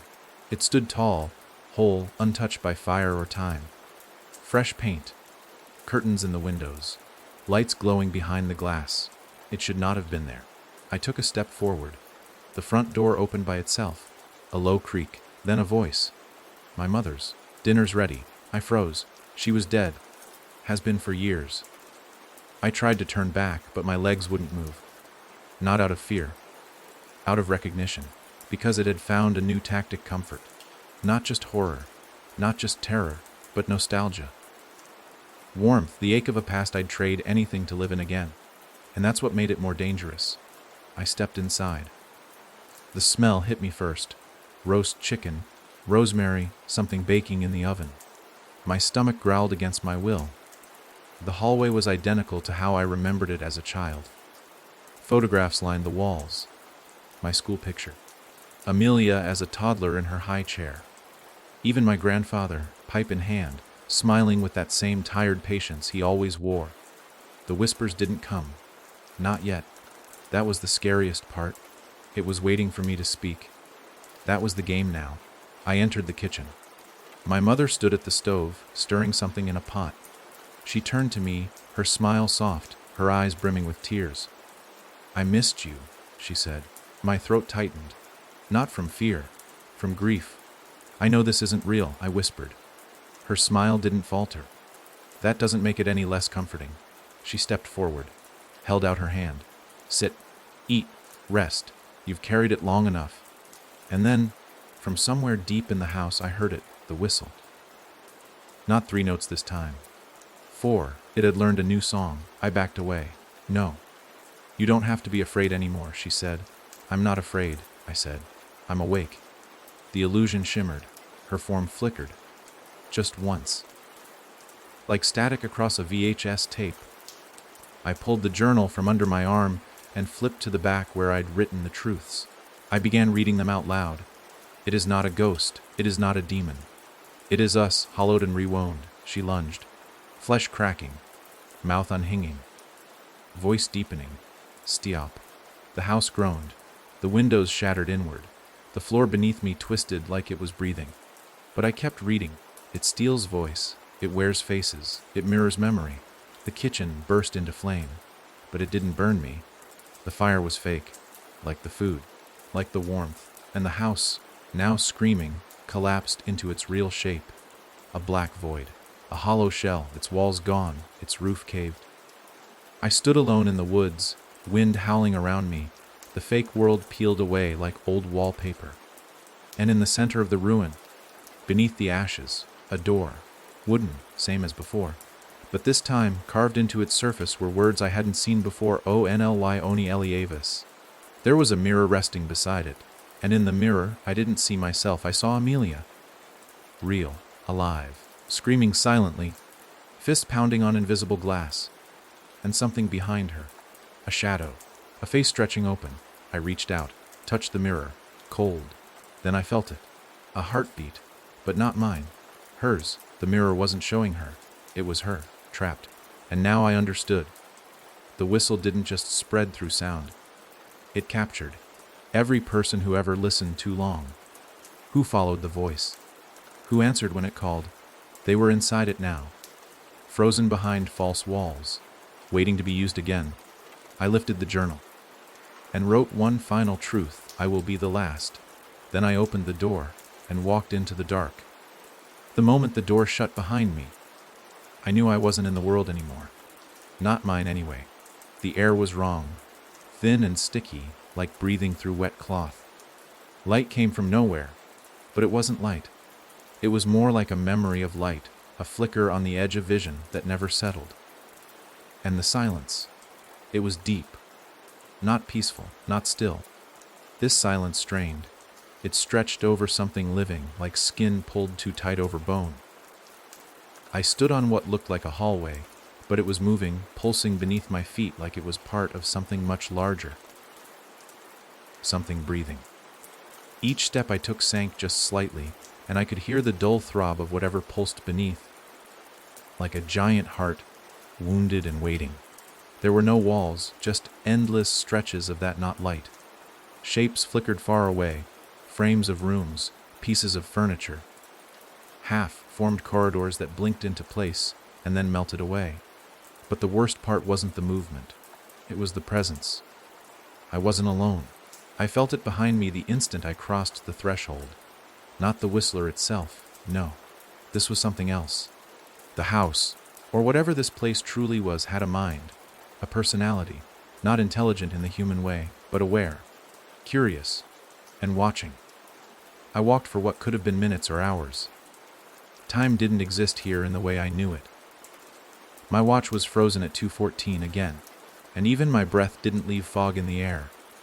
Eventually, the corridor narrowed into something more defined. A hallway formed, lined with doors. Each was marked with a name.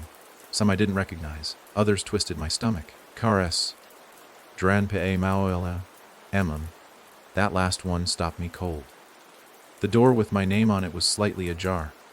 A single flicker of that knot, light spilled out through the crack like smoke. I reached for it. Behind me, something sighed. Long, low, familiar. I didn't turn. I didn't have to. I knew that sigh. I'd heard it every night for the last few weeks, right before the whisper began. It was the Whistler's breath, not meant to chill, meant to invite.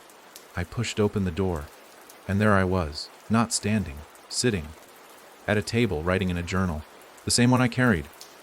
It looked up, same eyes, same hands, same tired expression. But no recognition. It didn't see me. It saw a version of me it had been rehearsing. I watched as it mimicked my habits. The way I scratched the side of my neck when I was nervous. The way I chewed the inside of my cheek when thinking. And then it spoke. My name is. It paused, blinked, smiled. I'm the one who carried it. I stepped inside. Quietly. He didn't notice. I thought I beat it, he said, speaking into the void. Thought I burned it. Buried it. Broke the mirrors. But you can't burn a thought. You can't bury a sound. You can only pass it. And then he turned. Looked right at me. But not with surprise. With expectation. I wondered when you'd catch up, he said. My mouth went dry. He stood. No hostility, no rush, just resignation. You're not the last, he said. He walked toward me slowly, the room shrinking with each step. The walls began to fold inward, mirrors forming from the air like sweat on glass. Every surface reflected us, multiplied us. Some of the reflections moved when we didn't. Every time we speak, he said, it listens. Every time we remember, it grows. Who are you? I asked. He smiled. I'm what you become when you carry it too long. Then he vanished. No scream, no sound. Just gone. And the mirrors began to hum. A vibration in the bones. The room groaned. Walls flexing, the table melting into the floor. The journal in his hand fell to the ground, and I rushed to it. It wasn't mine. Not exactly. I opened it. The pages were filled with stories. My memories. Moments I hadn't lived yet. Things I hadn't seen. But every page ended the same way. He passed it on. No names. Just blame. That's when I realized what this place truly was. Not a prison. A replica factory. A reflection farm. It watched you long enough. Listened. Learned. And when you were ready, when the sound inside you ripened, it could grow you again. A clone. A mask. Another skin. I stepped back into the hallway. The other doors were still there. But now more had appeared. Mwy Mautar. Amaras Pelawai. Jameis, Tiaga Estakasito Oh, you. That last one made me pause. You? Not a name. A concept. That's when it struck me. It wasn't just mimicking people. It was preparing replacements. The people I'd spoken to. The ones I'd seen. Laughed near. Cried in front of. Any interaction was an invitation. A soft offering of voice, memory, reaction. And it could rebuild them here. Wearing them. Replacing them. One by one. The whole time I'd been trying to escape, it had been studying. Adapting. Not hunting me. Using me. The hallway groaned. Far off I heard footsteps. Bare feet slapping on stone. Dozens of them. Running. Gathering. The replicas. Coming. I moved fast. Ran down the corridor until it widened into a stairwell. Spiraling down into blackness, that hummed like a mouth mid-song. I descended without counting steps. They stretched and bent under my weight, some crumbling into ash as I passed. The deeper I went, the louder the hum became. I covered my ears, but it did nothing. It wasn't sound anymore. It was pressure. Then, bottom, a massive chamber, walls shaped like rib cages, light leaking through the ceiling like dying memories. In the center stood the Whistler, or what remained of it. A tall, faceless shape. Its skin was cracked glass. Inside those cracks, faces moved. Amelia's, mine, Chris's. Strangers I didn't recognize but somehow knew. Their mouths moved, not screaming, whistling. Silently. It didn't turn to face me. It didn't need to.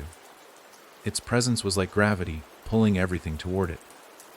Reality bent in its orbit. My thoughts weren't mine anymore. I felt it rummaging, flipping through memories, looking for new material.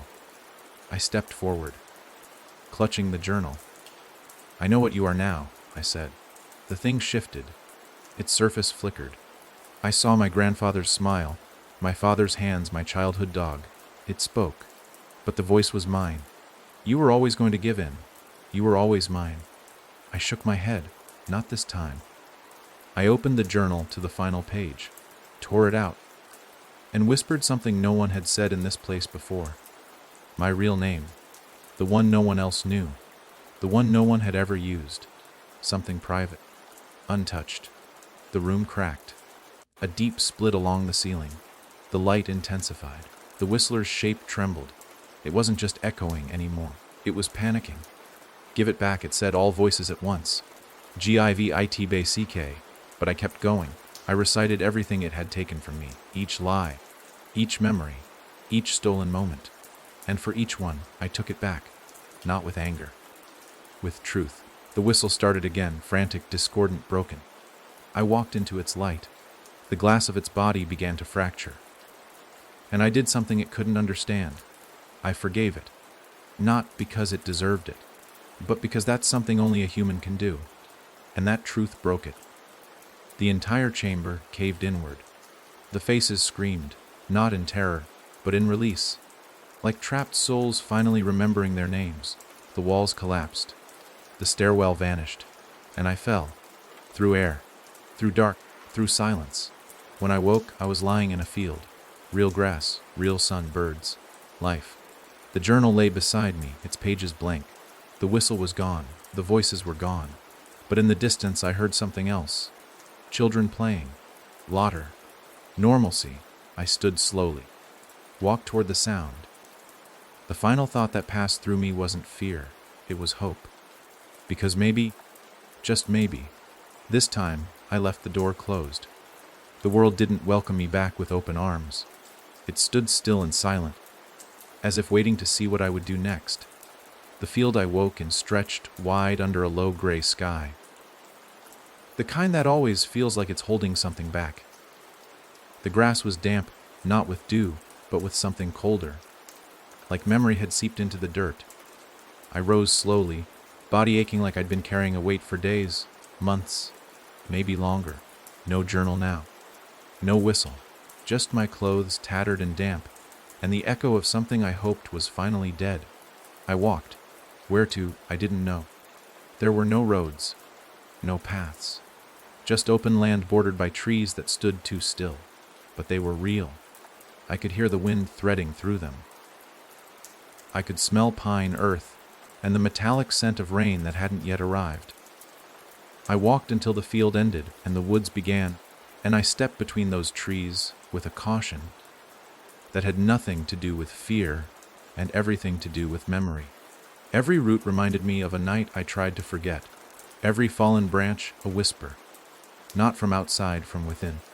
Not voices anymore. Just the ghosts of sensation. I didn't hear them speak, but I felt the way I'd felt when they had. The thing inside me, the echo I'd fought, was quiet now. But quiet doesn't mean gone. It means watching. Waiting. I'd learned that the hard way. A dirt road emerged between the trees. Narrow, lined with weeds. It led to a signpost nearly overtaken by ivy, the paint chipped and barely readable. Keter IDG E5 MLS. I had no idea where that was, but I didn't care. I walked. My boots squelched in the mud. Somewhere nearby, a woodpecker tapped a warning beat into a tree. The sky darkened with the promise of rain. But nothing came. Not yet. Even the weather, it seemed, was holding its breath. It took an hour, maybe more, before I saw signs of life. A fence, a mailbox, a power line humming faintly. I reached the outskirts of Ketteridge as the first drops fell, gentle and cold on my neck. The town was small, one main street, a diner, a gas station, a church with a steeple half collapsed, its bell missing. It felt unreal. Too still, too quiet, but real enough to survive in. The first person I saw was a boy, 10, maybe 11, sitting outside the diner sketching in a spiral notebook. He looked up when I passed. No fear in his eyes. No recognition either. Just curiosity, you knew, he asked. His voice didn't echo, didn't warp. It was real. I nodded. He pointed to the notebook in my hand. I hadn't even realized I was holding one. Not the journal. Just a blank pad, lined pages, curled edges. There was no pen. You should write it down, he said. Write what? He shrugged. Whatever you're running from. That shook me more than it should have. I stared at him a second too long. He blinked, smiled, and went back to sketching. A figure, long arms, no face. But it wasn't the thing. It was something else. A shape that felt older, more patient. I left him there and entered the diner. Warm light. Real smells, coffee, bacon. Vanilla from the pies under the counter. I sat at the far end, by the window, where I could see the woods. The waitress poured coffee without asking. You've been out in it, she said. I looked up. Her eyes were tired. Honest. Out in what? She nodded toward the trees. That thing that hides behind wind. I froze. Her smile didn't change. Don't worry, she said. It's not here. Not fully. But people carry pieces of it sometimes. I didn't speak. She leaned in closer. Don't let it borrow your voice again. That's how it starts over. Then she walked away. I left the coffee untouched. After the diner, I wandered. Ketteridge had no sheriff, no school I could see, and only 2 working streetlights. I passed a hardware store with dust on everything and a library with boarded windows. But people lived here. I saw them. Heard doors open and close. Laughter. Real things. And yet every person I passed looked at me the same way. Like they recognized something I hadn't told them. Like they'd seen it too. Back at the motel, if it could be called that. I lay awake on the thin bed, staring at the water stains on the ceiling. I'd stayed silent all day.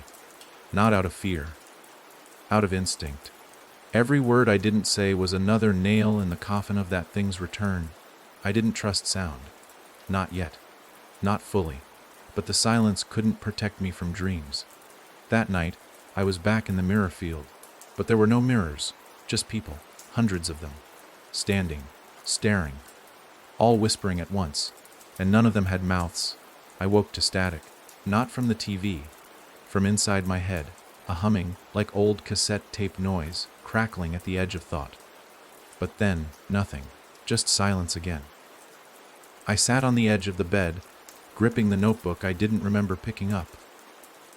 My hands moved on their own. Writing words I didn't want to think. It can't be killed. Only quieted. It doesn't hunt. It inherits. And once it knows your voice, it keeps it. Forever. I threw the notebook across the room. It landed with a thud, then a whistle. Short. Barely there, but real. I ran to the window. Nothing outside. Just fog.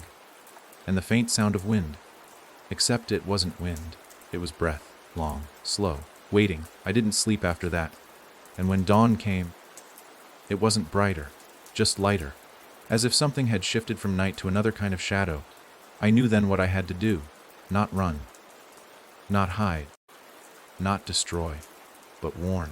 That was the final truth I hadn't faced. It wasn't about saving myself. It was about making sure no one else listened. I found the diner kid again. Still sketching. Have you ever heard something that felt like it came from inside you? I asked. He looked up. Shrugged. Yeah, I waited. He pointed to his sketchbook. I draw it so I don't say it out loud. That answer stayed with me long after I left him. Long after I started walking again. The wind picked up around noon, and in it, faint but rising, I heard someone humming. Not the whistle, but close, too close, and in the distance on the edge of town, a new sound bloomed like wrought echo. Not loud, but hungry, which meant it wasn't over. Not even close. By the time I reached the edge of Ketteridge, the wind was singing again. Not quite a whistle, not quite a hum, but something in between. A murmur riding just beneath the breeze, low enough to doubt, steady enough to recognize. I kept my head down as I passed the last few houses, each one more weather beaten than the last. The people inside didn't look out. That was something I noticed the farther I walked. Curtains drawn, windows dark, like the whole town had agreed not to acknowledge what sat beyond the trees. And yet, there were signs. Carved symbols on fences, runes drawn in salt on porches, mirrors flipped backward nailed to the walls. Wards, maybe, or just rituals done out of fear long after anyone remembered why. But someone remembered. Someone always did. I followed the sound into the woods again. Against every instinct I had. The thing I'd once called the whistler, it wasn't chasing anymore. It had started calling. Not my name, not a sound, but a pull, like gravity, twisted. Like it had finally figured out how to summon me not with fear, but with something worse, familiarity. I walked until I found the clearing. The air changed the moment I stepped in. The trees surrounding the space didn't move. Not with wind, not with time. They just stood, too tall, too narrow, bark stretched thin like skin over ribs. And at the center of the clearing was a house I'd never seen, but knew. It shouldn't exist. It was the same house I saw burned when I was 6. My childhood home, before the fire, unchanged, not recreated, not distorted, perfectly preserved. Like time itself had reached into my past and pulled it here. I stood frozen at the edge of the clearing, every part of me screaming that it was a trap. But it wasn't trying to trick me. Not anymore. It wanted me to remember. And that made it worse. Because I did. I remembered the smell of the wood, paneled hallway. The toy box beneath the stairs. The coat rack shaped like a bear. The little window in the attic where I used to sit and watch the stars through cracked glass. These weren't illusions anymore. They were memories, brought to life with a precision that made my skin crawl. Something had gone deeper. This wasn't just imitation now. This was extraction. The house had been taken from my mind, piece by piece. I stepped inside.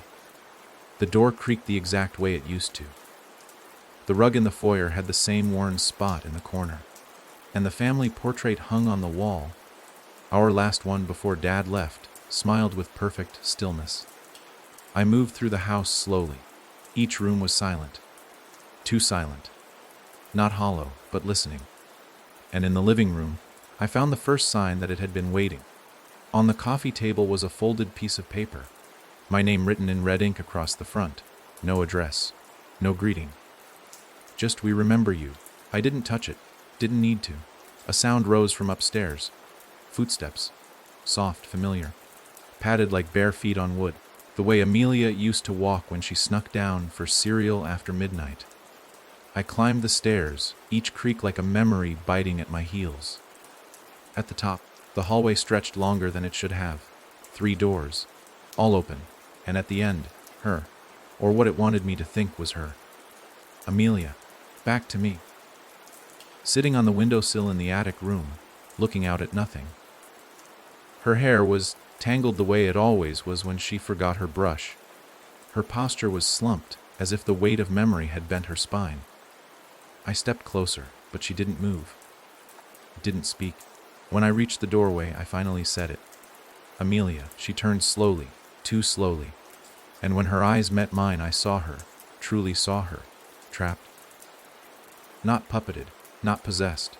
Trapped. The shape she was in wasn't holding her like a passenger. It was wearing her like armor. But she was awake inside it. And when she spoke, it wasn't the thing. It was her. "You shouldn't have come back." Her voice cracked. each word a splinter tearing loose from something raw. I didn't come back, I said. I was pulled. She nodded. You gave it shape. When you survive, you became a thread, and threads pull. She stood slowly, the movement stiff, pained, not because of injury, because of restriction. Like she had to fight for every inch she moved on her own. It's deeper now, she said. It used to borrow. Now it builds. From inside. From memory. From truth. My throat tightened. How do I stop it? Her smile was heartbreaking. You don't. Then, why show me this? Because it's listening.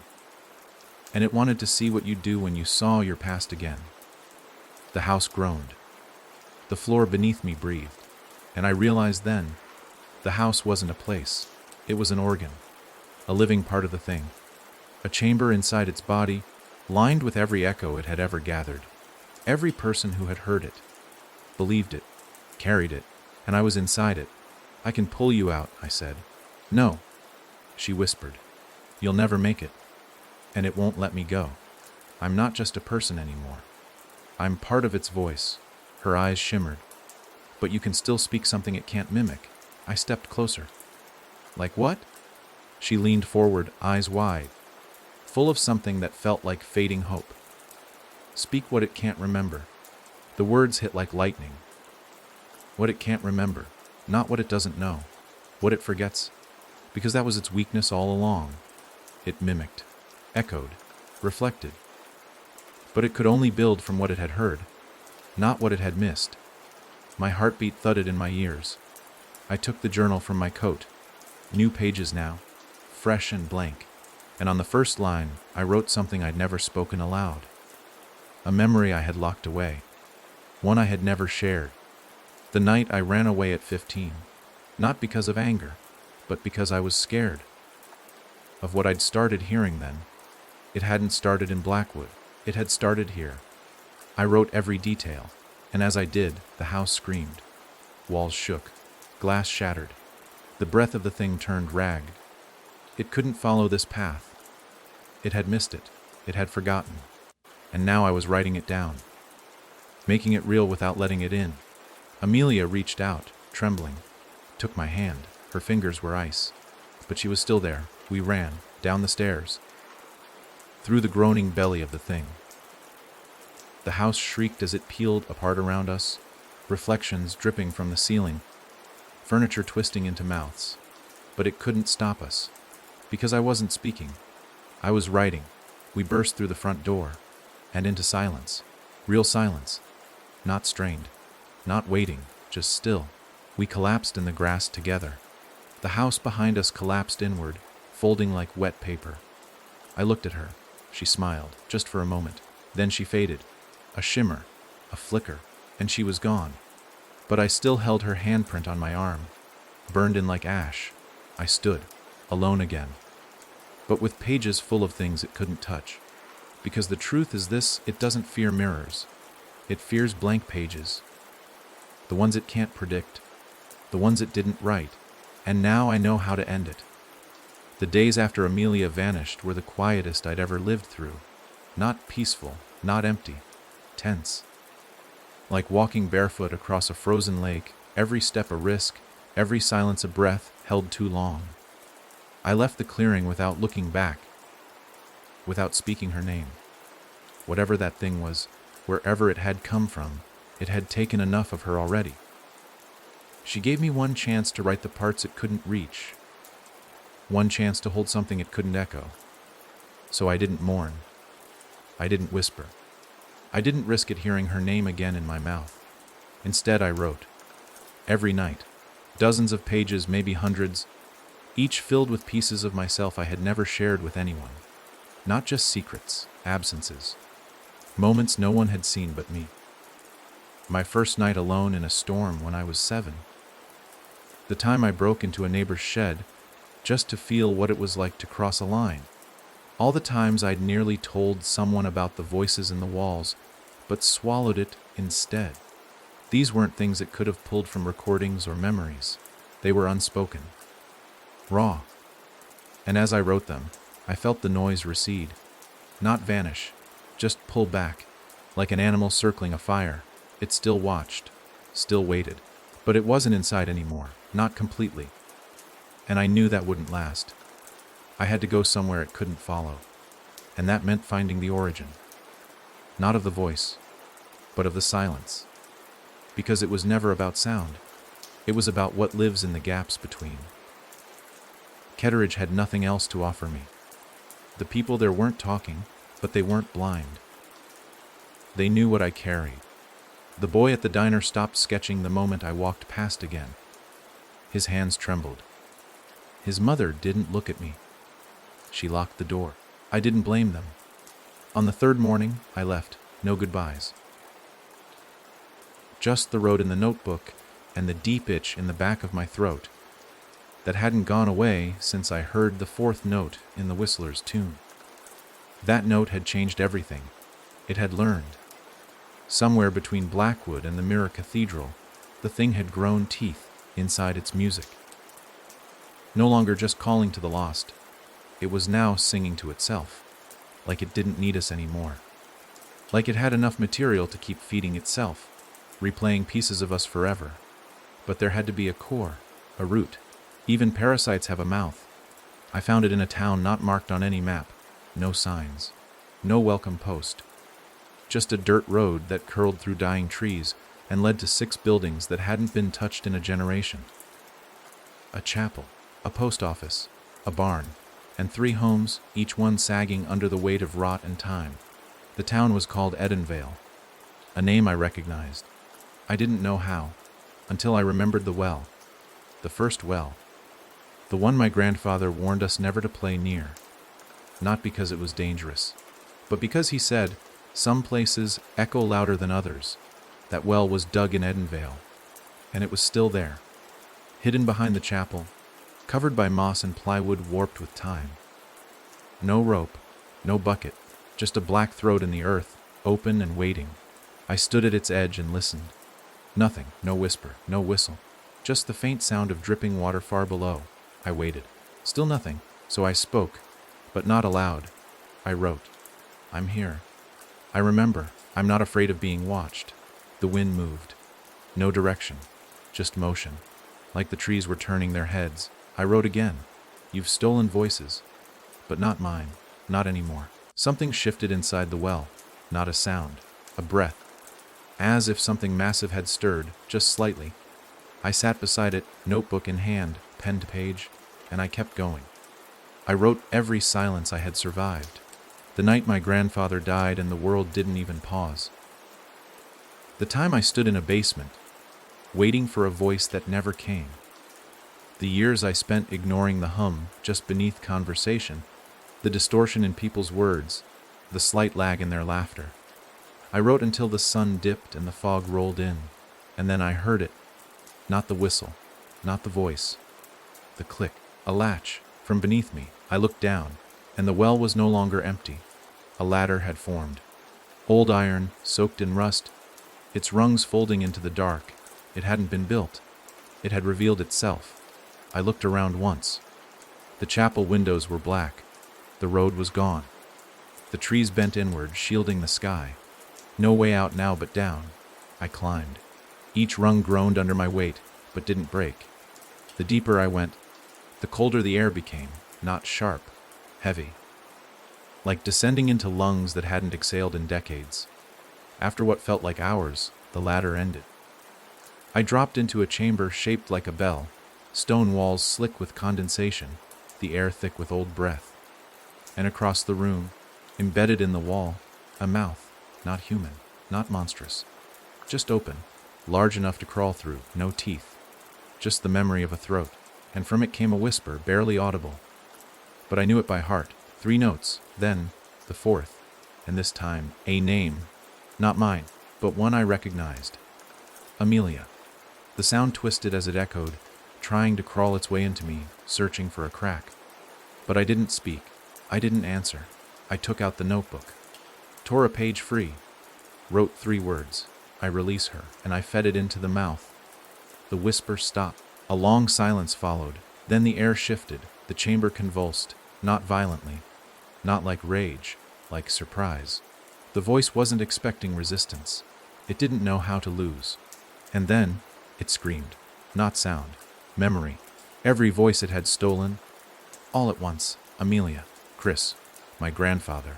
Dozens of others I didn't know. All howling. Not in pain. In escape. Like the chamber had been breached. Like the echo had cracked. The stone split. Light. Real light. Poured in from the cracks. And the mouth began to crumble. I ran. Climbed. Didn't look back. The ladder groaned but held. And when I burst out of the well, the world had changed. The trees had unfurled. The road had returned. And Edenvale was gone. No chapel, no homes, no barn, just a field of ash, and the sound of nothing. Real, full silence. The kind that holds no watchers. No breath, no mimicry. Just peace. I stood there for a long time, unsure what I'd done. Unsure if it was over. But deep in my pocket, the notebook hummed. Not sound. Warmth.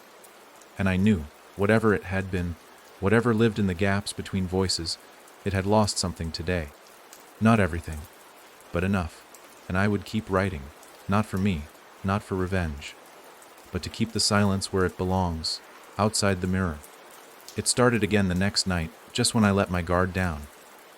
After the well, after the voices screamed themselves into dust and the sky returned to its true color, I let myself believe it might be over.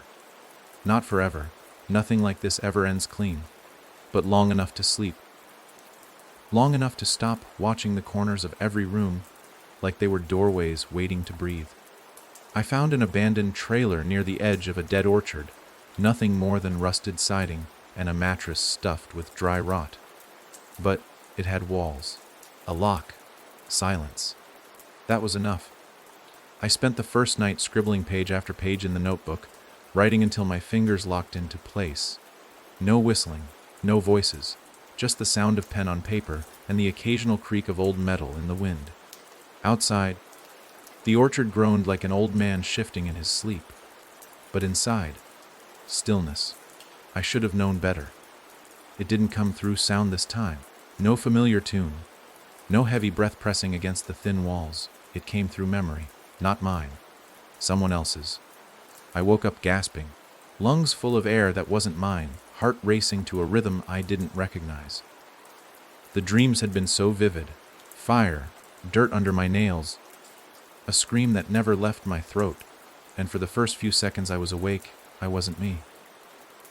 I was a boy I'd never met, trapped in a well. Clawing at the stone, watching something climb down toward him that didn't blink, didn't breathe, didn't stop. I staggered out of bed, drenched in sweat, and looked in the mirror above the sink. My face, my eyes, but not just mine, something behind them, something watching with me. I didn't speak. I wrote, I am still me. I am still here. The notebook trembled in my hands. The pages had started to bleed. Not blood, ink, but not from my pen. It was seeping from the spine, a thick black smear curling across the words I had written the night before. A slow infection, turning truth into noise. I ripped out the stained pages, threw them into the sink, and set them on fire with the last of my matches. The flame hissed, choking on the damp rot of the trailer, but it burned enough. The ink wreathed, curling into smoke that tasted like rust and static. I didn't sleep after that. The next day I went into town. Not Ketteridge, somewhere smaller. A gas station, a few homes, a church missing half its roof. No name on the sign. The kind of place that didn't need one. The kind of place where people came to disappear. The cashier barely looked at me. Young, hollow-eyed. A name tag that just read E. She sold me water, bread, a half-used flashlight. And never asked what I was doing out here. That told me everything I needed to know. But as I turned to leave, she said something that stopped me cold. Be careful what you carry. It listens through the weight. I turned back. What did you say? But she just shook her head and scanned the next customer. A man who didn't blink, didn't move, didn't breathe. I left before the silence folded in. That night, the dream came back. But this time, I wasn't watching. I was inside it. I was the boy in the well, and I remembered something. He'd had a name. Lucas. 10 years old. Disappeared from a town called Dyer's Hollow. They never found his body, only his shoes and his voice.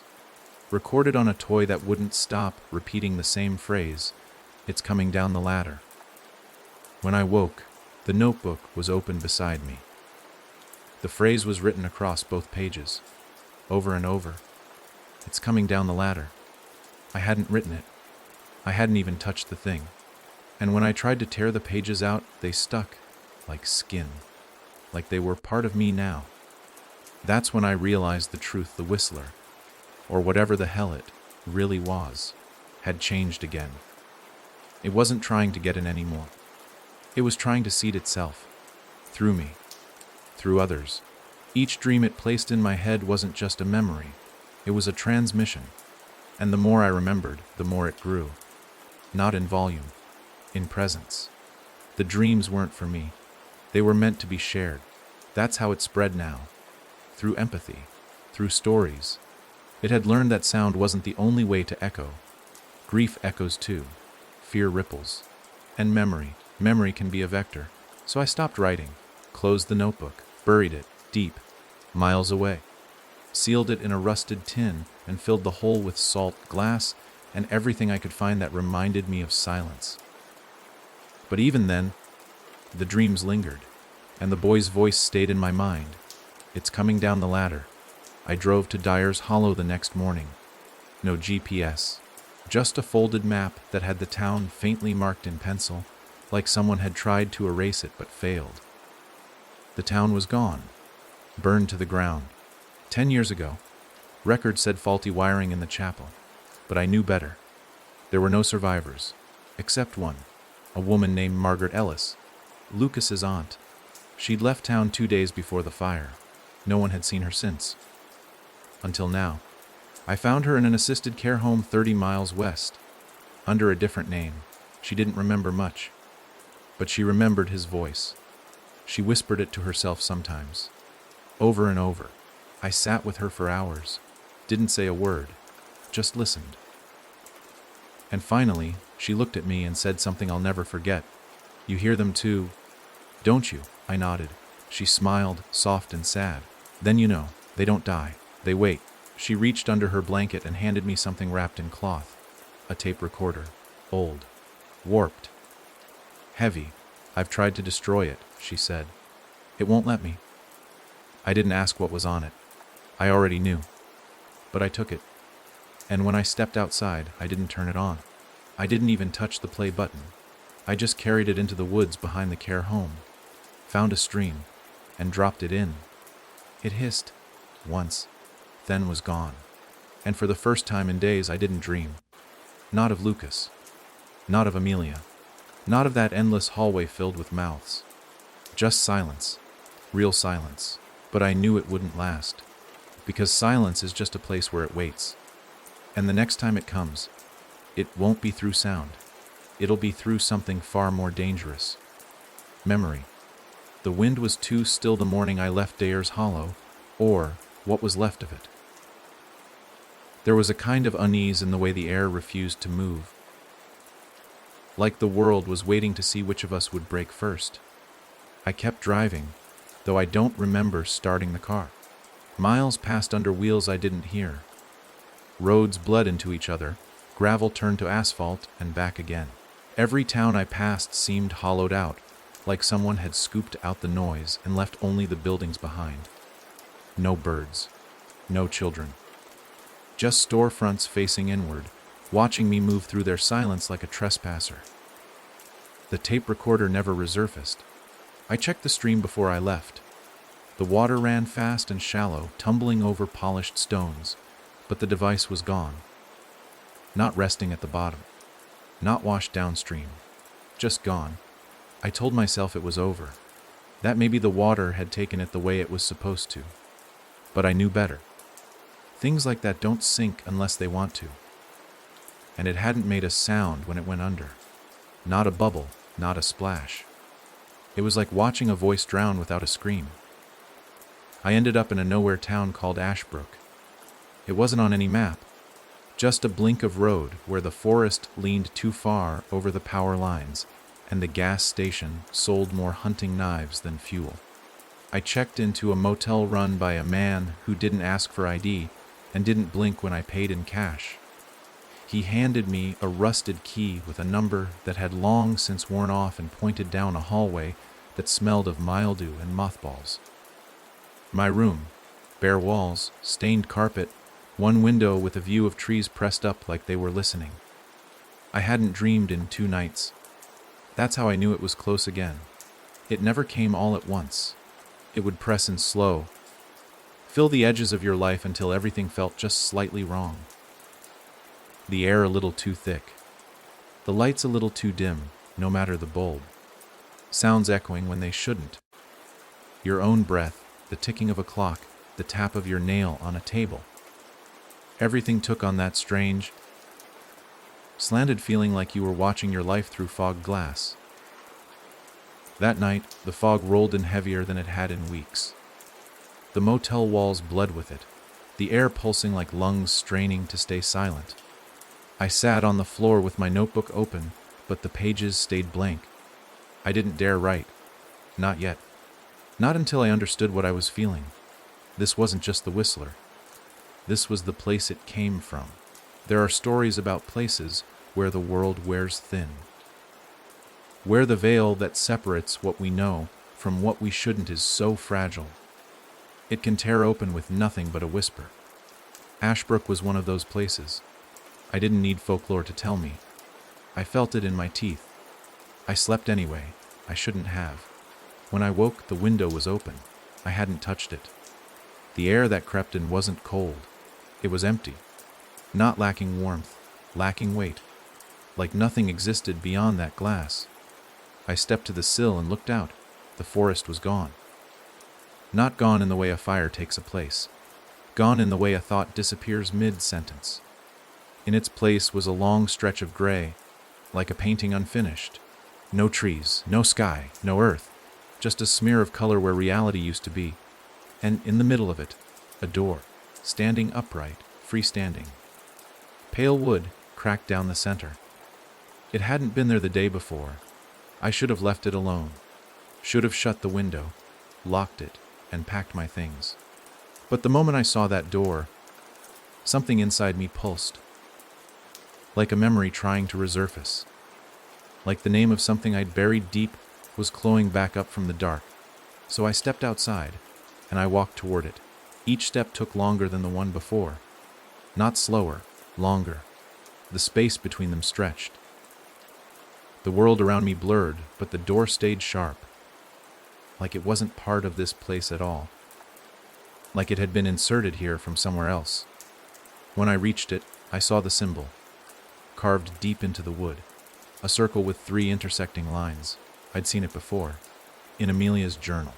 In my grandfather's notes. On the well. It wasn't just a symbol. It was a mark. A brand. Those who had heard the Whistler long enough were left with it. Burned into their memories. Hidden in their thoughts like mold behind wallpaper. And here it was again. I touched the door. It was warm. It opened. I stepped inside. And I was nowhere. Not metaphorically. I mean that literally. There were no walls. No sky. No floor. Just dark. But not pitch black. There was texture to it, like velvet soaked in breath. And in the distance, I saw a figure. Not moving. Just existing. Not a shadow. Not a person. A suggestion of both. And I realized it wasn't watching me. It was listening. Because here, in this thin place, I was the loudest thing. My thoughts. My memories. My fear. And then it spoke, not in sound, but in presence. Words filled my chest like water in lungs. Do you remember your first silence? Not first word, not first fear. First silence. I did. I remembered the moment as a child when I first realized no one was going to answer my question.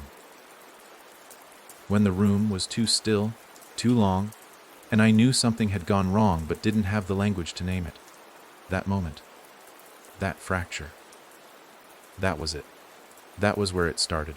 It had always been feeding, not on noise, but on the absence of connection. On the gaps, I dropped to my knees. The figure moved, just barely, and I knew if it reached me, if it touched even one part of me, I wouldn't be able to return whole. So I did the only thing I could. I spoke. Out loud.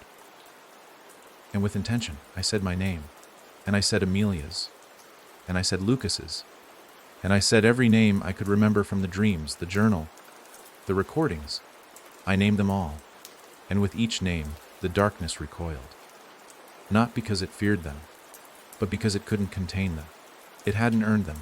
They weren't echoes. They were real. And reality makes thin places close. The figure shrieked, not in sound, but in sensation. My skin burned. My bones ached. But I kept speaking, until the door slammed shut behind me, and I was standing in the motel room again, breathless, alone, but awake, truly awake. The fog was gone. The air had weighed again. The notebook was open on the table. The symbol gone. Replaced by a phrase scrawled in my own handwriting, "It cannot steal what you say with truth." I stared at it for a long time, and I knew the next step. If it couldn't mimic truth, I had to find more of it. Not mine. Others, survivors, people who had heard it and refused to echo. Somewhere out there, scattered like broken antennae, were the ones who'd seen behind the mirror and lived. And if I could find them, maybe we could build something stronger than silence. Maybe we could speak it down. There were only two ways to track the ones who'd heard it and lived. Either they spoke about it, which was rare and dangerous, or they said nothing at all, but still changed. It wasn't a whisper or a tune they carried. It was the way they looked at empty rooms too long, the way they flinched at the sound of their own name. I started watching for those signs. Not in cities. Places like that were too loud, too bright. The Whistler needed cracks, forgotten corners, places where stories went to die. That's where the others would be. The ones who'd buried the truth so deep inside themselves, it had become a second spine. I started with hospitals. Specifically, those that took in patients who spoke of hearing things that no one else did. Places where no diagnosis stuck. Places where patients got quiet instead of loud, and where more often than not, they vanished from paperwork just before they were transferred somewhere better. One such place was a small, near-abandoned psychiatric wing in Millbrook, shut down in the 90s, but known to accept those deemed too still for larger institutions. I broke in one night in late September, under a sky swollen with static. The place hadn't just been closed, it had been erased. Files gutted, names scrubbed, cameras taken off the walls with surgical precision. But someone had left a room untouched. Room 206. Inside it, the bed was unmade. The floor dusty, the mirror cracked. And etched into the wall, scratched with what looked like bone or nail, was a message.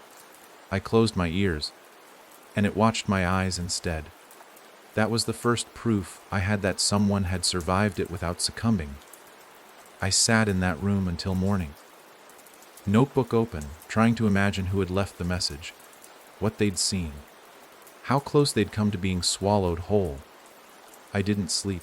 I didn't write either. Not yet. A name came to me a few days later, a name that hadn't crossed my mind in years. Mara Thorne. She'd been in school with me, 3 years older, quiet, sharp. She never said much, but she'd always watched. And I remember once, when we were kids, we both heard the same tune coming from the woods behind the school. Everyone else ignored it, laughed, but not Mara. She followed it. I never saw her again after that year, until now. It took days to find her. She'd changed her name, moved states, erased every trace she could. But someone like that can only run so far. Her trail ended in a cabin north of Ransom Creek, surrounded by trees so thick the sun barely reached the dirt. I didn't knock. I didn't want to spook her. I just sat by the porch and waited. It took 2 hours before she opened the door. She looked at me for a long time, and then she said, "I was wondering when you'd stop pretending it was over." We didn't speak again until sundown. She made tea. Her hands never stopped shaking, but she didn't pour it. She didn't trust anything hot anymore, she told me. Said the steam reminded her too much of breath. Then she told me her story. She heard it the same year I did. But she didn't run. She followed the sound straight into the woods, and when she found its source, it wasn't a person or a shape or even a mouth. It was a box. Small, black, carved with symbols that shifted when you looked at them. She said the tune played from inside, but not with instruments. It played with voices, ones she recognized, her brother, her mother, herself. She opened the box. That's when it saw her. Not in a physical way. In the way a sickness sees a wound. She barely made it back. And every night since, she's had to sleep inside a salt circle, with her ears filled with ash and her mirrors covered. Not because it can reach her, but because it still tries. It doesn't want to kill her. It wants her again. Wants her back. She said something that night I haven't been able to stop thinking about. It doesn't need to destroy you. It just needs to convince you to sing. I asked what she meant. She just smiled and pointed to her throat. She hadn't spoken aloud in 5 years. Everything she told me had been written on a chalkboard beside the fire. The whistler couldn't take what she wouldn't give. She gave me something before I left. A sliver of metal, cold and bent. She said it came from the box. She kept it in a pouch of salt and charcoal. Said it might help me recognize the next one. The next carrier. Because that's what we were now. Not victims. Vectors. The ones who walked between the tune and the silence. The ones it couldn't fully consume, but also couldn't fully let go. It clung to us. Waited for weak moments. Waited for us to hum without thinking. Whisper without realizing. Breathe a little too loudly when no one else was around. That's how it got back in. I left her cabin as dawn broke. Didn't say goodbye. Didn't need to. She was never coming back. That night, I slept under the stars, far from mirrors and walls and windows. And for the first time, I dreamed of the box. But this time, I wasn't opening it. I was burying it, deep, in a field without sound, where even the grass didn't rustle. And I knew then what the next step had to be. Not just warning people, not just writing what it couldn't mimic, but finding the box again, the original. If I could bury that truth, if I could close the first throat it ever sang through, maybe the rest would follow. Maybe the echoes would fade. Maybe we could be silent on our own terms. It started with a hum. Not the kind you hear with your ears, but the kind that crawls under your skin and sits behind your teeth. Too low to name, too steady to ignore. I was 2 towns away from Mara's cabin, driving west with no real destination, just following roads that didn't feel heavy. That's the only way I could describe it anymore. Places either felt thick with its breath, or they didn't. The air in some spots was just air. In others, it was like walking through a room someone had just screamed in. The hum began as I crossed into what used to be a place called Greystone Hollow. The town itself had long since crumbled. Houses collapsed into themselves, the church a skeleton of blackened beams. Power lines drooping like melted string. It didn't look burned. It looked folded. Like the whole place had been crumpled and ironed flat again by something that didn't care what shape it left behind. I stepped out of the car and felt it immediately. The hum grew louder, not in my ears, but in my bones. My teeth itched. The soles of my feet buzzed in my boots. Something under the ground, maybe. Or deeper than that. I didn't write anything down. That felt wrong here. Too final. Instead, I followed the hum. Through broken streets, past homes where furniture still sat in place, covered in mold and moss. As if the people inside had just disappeared, and the house tried to keep itself alive in their absence. A dining table with plates still set. A rocking horse in mid-swing.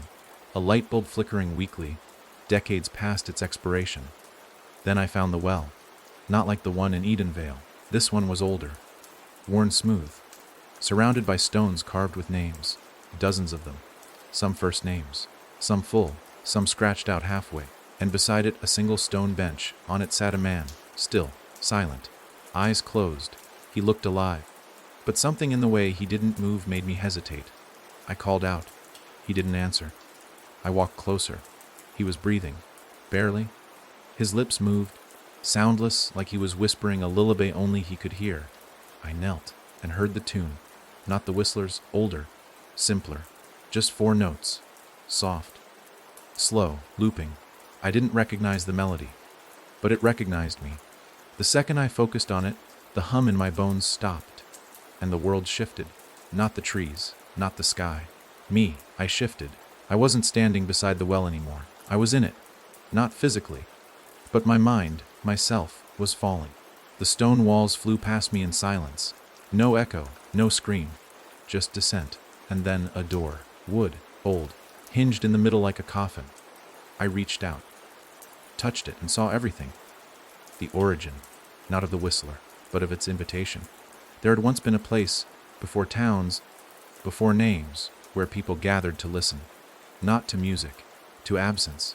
They believed silence was sacred, that it carried truth the way water carries light.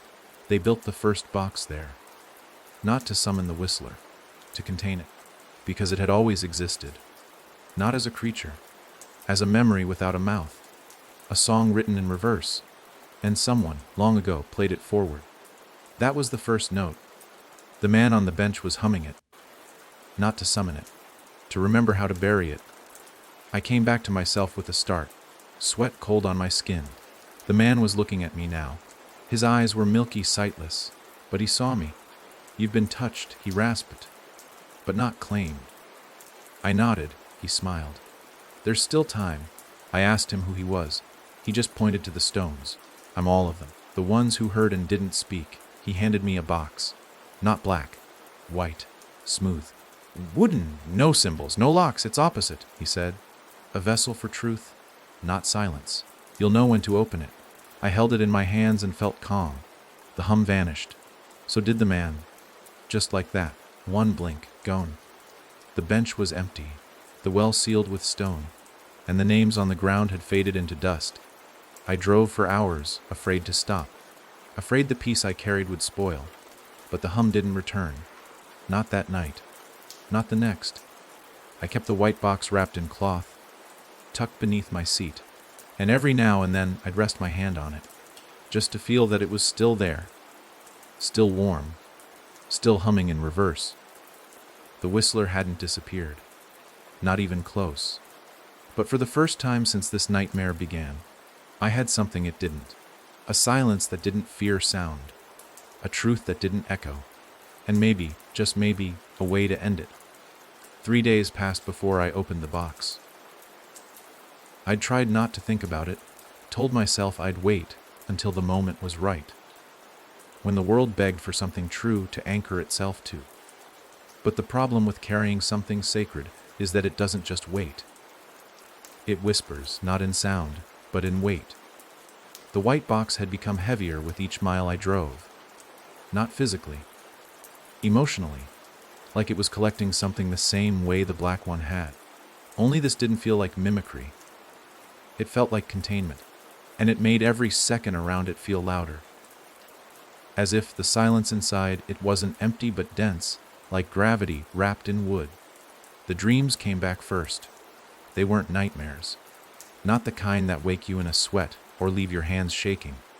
These were worse. Familiar. They didn't show monsters. No dark corridors or whispering trees. They showed my childhood bedroom, my parents laughing in the kitchen. My sister, 3 years old, singing in the yard with a voice I hadn't remembered in decades. And then the sound would drop. Mid-laugh, mid-note, mid-sentence. A moment sliced clean by stillness, and in that frozen second, everything around them, my family, my house, the sky, would freeze. Except me, and I'd hear it again. The echo. Not the whistler's song, but the memory of hearing it. Like an afterimage burned into silence. A note held too long. A voice trying to reach me through something much deeper than air. The third time I had the dream. I woke up in a different town than the one I'd parked in. I don't remember driving. The gas tank was lower. The clock on the dash was flashing. The passenger door was open, and the white box was on the seat. Unwrapped, no damage, no cracks, but the cloth around it was gone. scattered in pieces like it had been shredded. That's when I realized something important. I wasn't the only one looking for this box. It hadn't stayed with the man on the bench because it was safe. It had stayed because he was strong enough to resist the thing that wanted it back. And I wasn't sure I was. Still, I didn't open it. Not yet. Instead, I drove to the coast. I needed distance. From towns, from roads, from people. There's a place near the cliffs called Devlin's Reach, where the sea eats the land faster than any map can keep up. The locals say it's cursed. I didn't care. The ocean couldn't echo, not the way a room could. I stayed in a shack built from driftwood and rusted nails. No power, no mirrors. Just wind, salt, and the distant rhythm of waves too tired to threaten me. I buried the box beneath the floorboards and slept above it, one ear to the ground. And that's when the voices started again. But not from the box. From beneath it. Muffled. Layered. As if 100 people were all trying to speak at once, but had forgotten how to use their mouths. I pressed my ear harder and heard. A song. No melody. Just rhythm. A breathing pattern. Inhale, hold, exhale, repeat. It took me hours to recognize it. It was my breath, played back to me, as if the box had memorized it. Not stolen, not mimicked. Just held. A mirror with no glass, reflecting only the things it was trusted to keep. I dug it up the next morning, sat with it in my lap, and for the first time I said my name aloud. It sounded different. Full. Like the box had been waiting to hear it spoken in truth. The lid unlatched, no fanfare, no glow.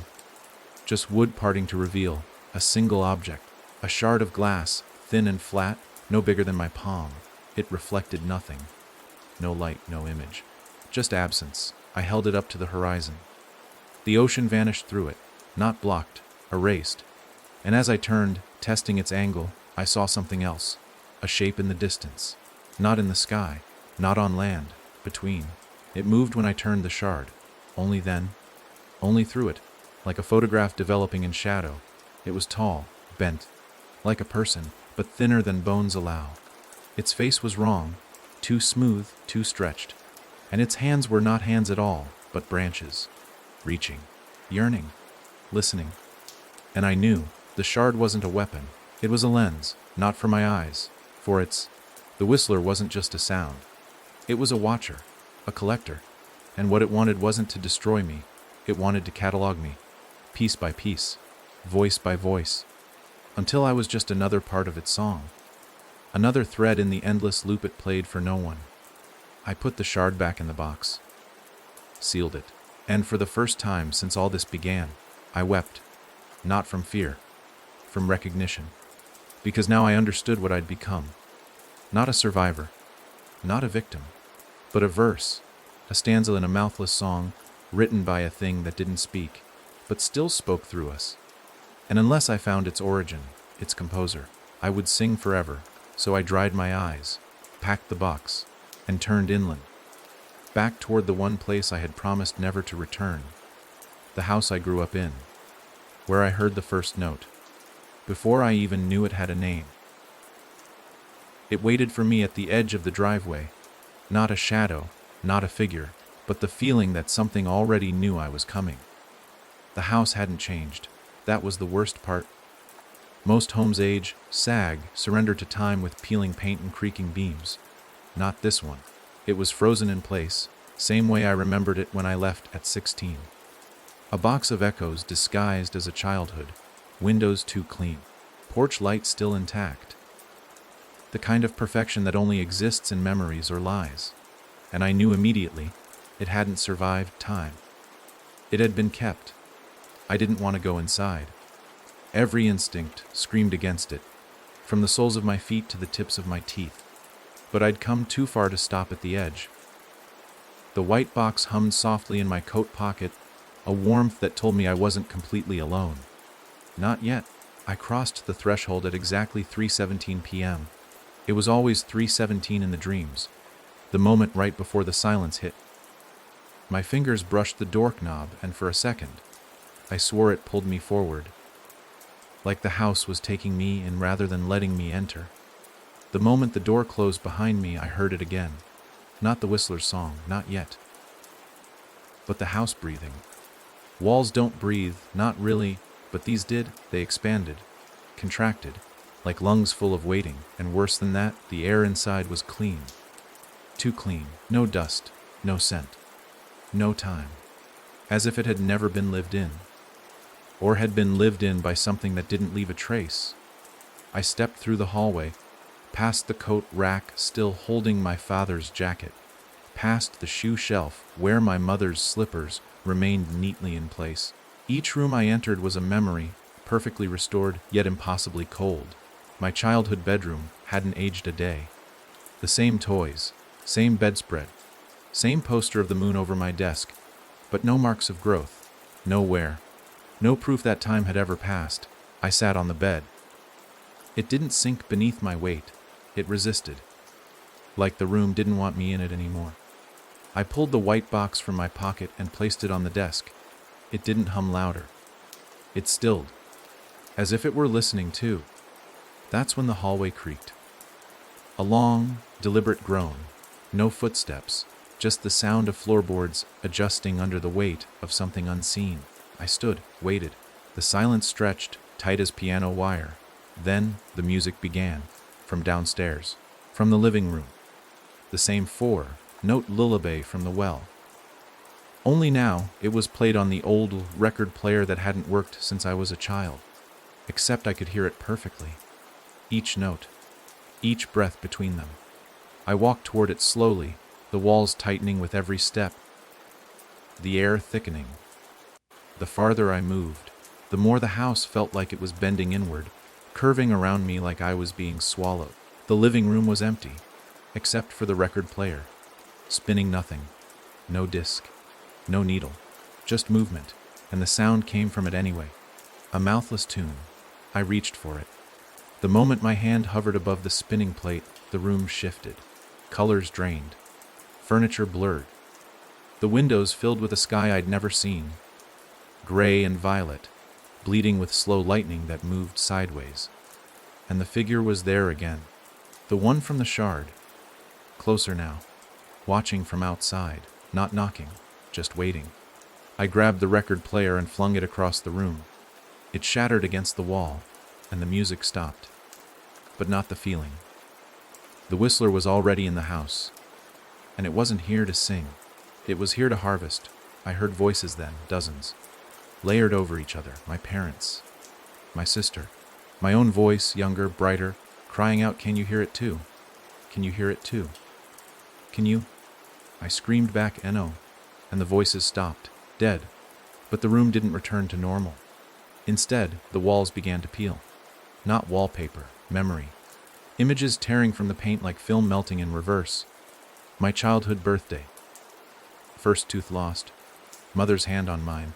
Every moment of comfort, every soft place I'd ever known. Ripped from the house like spoiled photographs. And underneath it all, beneath the plaster, the wood, the insulation, was script. Etched into the bones of the house. That same symbol, over and over. Carved by something that needed to remember. The house had been listening long before I was born. Before my family moved in, it had heard others, and it had kept those echoes, stored them in me, because I'd lived here, because I'd grown here. The whistler didn't find me by chance. It was bred into me, fed, shaped, every lullaby sung, every time my mother hummed me to sleep, every time my father played that old tune on the piano. They were unwitting verses in the long, cruel song. I dropped to my knees, pulled the white box open, lifted the shard, and turned it toward the wall. What I saw made my breath catch in my throat. Behind the surface, beneath the skin of the room, was a network of faces. Dozens, maybe hundreds. Mouths stretched wide in silent scream. Eyes locked in frozen terror. Each one suspended mid-note, like music that had been paused just before the climax. And at the center mine, staring back at me. Not now, not older, but then, a child's face. Mouth open, listening, absorbing. I screamed, but no sound came out. The shard dropped from my hand, hit the floor, and cracked. A fissure cut through its center, and suddenly the faces disappeared. The walls went flat, and the silence was real again. Painfully, beautifully real. I sat for hours. Didn't move. Didn't speak. I left the house before sunrise. Didn't look back, it didn't follow. But I knew it wasn't done. Not even close. I had cracked the lens. Damaged the only thing that let me see it true. And in doing so, I had set something loose. The whistler wasn't trying to enter me anymore. It was trying to escape through me. Through my memories. My words. My voice. And if I didn't find the next key, the next piece of truth, I wouldn't be the only one singing soon.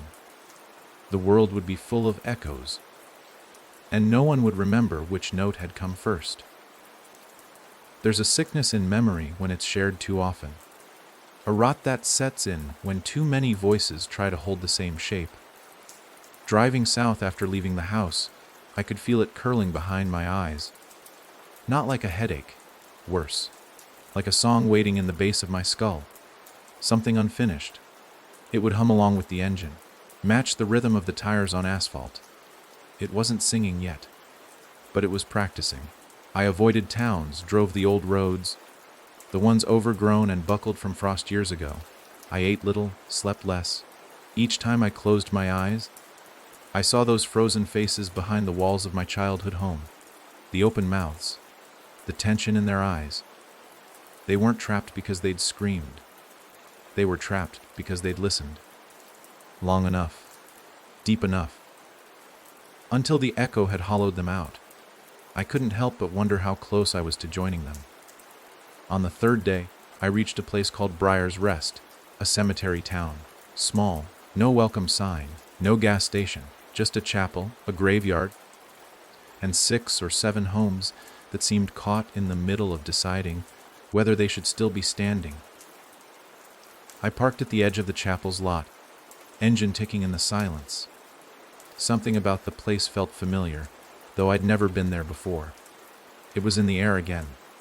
That thick, waiting silence, but not predatory like before. This felt worn, used, like it had already passed through this place once, and what remained was nothing but dust in its wake. A man stood at the cemetery gate. No coat, no hat, just a linen shirt too thin for the season, and eyes that had seen something important crack in half. He didn't move when I approached, just nodded once, slow, as if motion was a heavy thing, and gestured me through the gate. "They told me you'd come," he said. His voice was paper, thin, like it had been folded too many times. I asked who told him. He turned and looked toward the graves, and then I saw them. Not names on stones, words.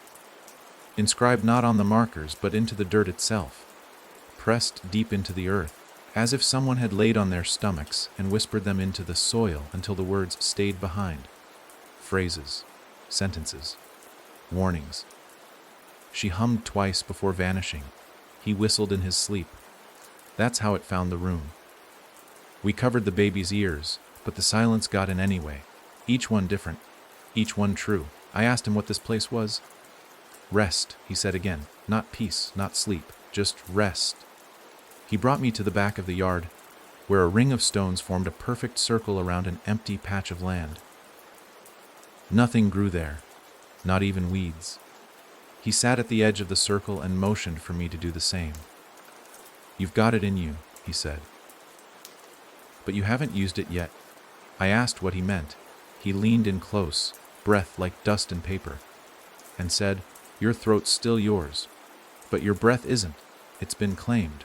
I felt it then, the change. Not in my lungs, but in the rhythm of how I breathed. The timing. Too perfect, too rehearsed. Like it was trying to synchronize with something I didn't know I was hearing. He told me about the singers without throats. People like us. People who heard the song, but refused to echo it. So it settled in their bodies, in their habits.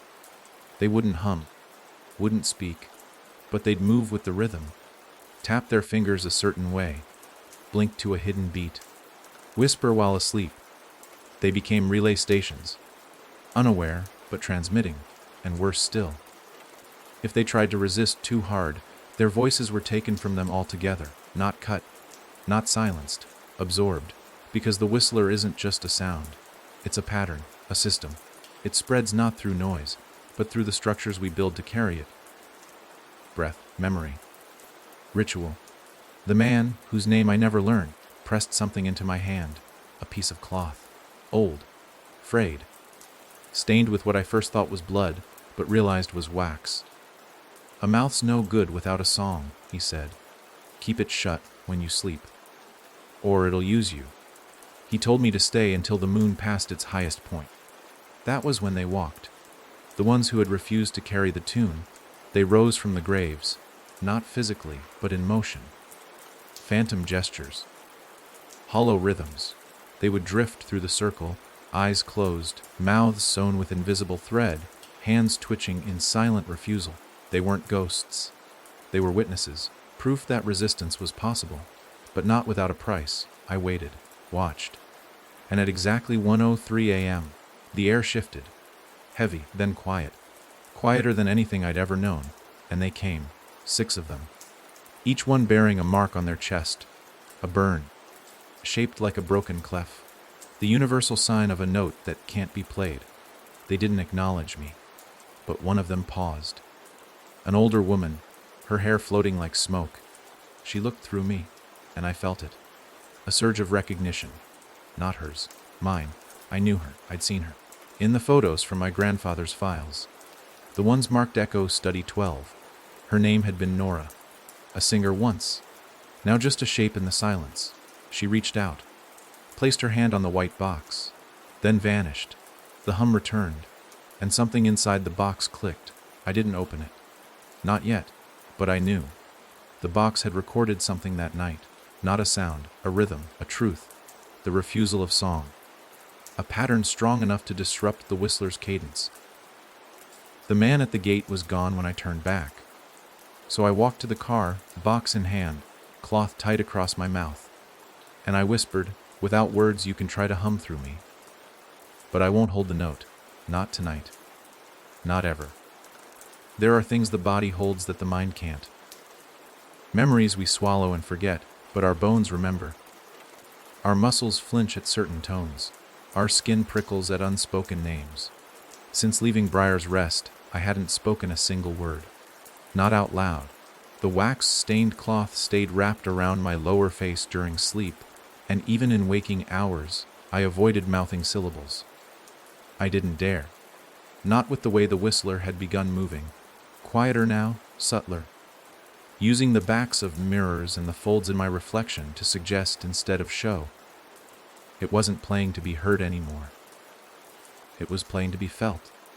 I kept the white box by my side, still unopened since the click. It hadn't hummed since Nora touched it. Not the usual warmth, not even the low pulse I'd grown used to. It was dormant, or waiting. But for what, I couldn't guess. The farther I drove, the less direction I had. Roads turned to gravel, gravel to dirt, and then finally to old cart paths barely wide enough for a tire. I left the car behind and started walking. The forest around me had a different kind of silence. Thick, yes, but layered. The birds didn't sing. The wind didn't stir. But there were grooves in the hush, like someone had carved pathways through the quiet long ago, and now it simply followed their shape. At dusk, I reached a clearing. The ground there was scarred. Not by machines or weather, but by passage. Thousands of feet had walked here, each footfall pressed with purpose. I saw the remains of rope, wax residue on the trees, bones bleached white by time, but arranged with care. Not ritual, not sacrifice, instruction. Each cluster told a story. A set of fingers curled inward beside a jawbone, perhaps to show how the mouth had turned on itself. A skull missing its jaw entirely, resting atop the remnants of a bird's nest, maybe a warning about mimicking songbirds.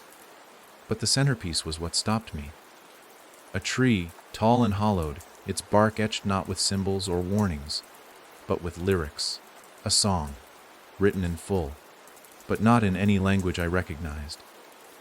Each line curved unnaturally, looping back on itself, as if the song had to be read in reverse.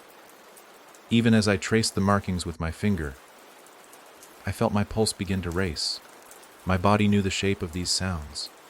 Even if my ears had never heard them, my throat responded. I could feel it twitching, wanting to speak along. I bit the inside of my cheek hard enough to draw blood. It stopped.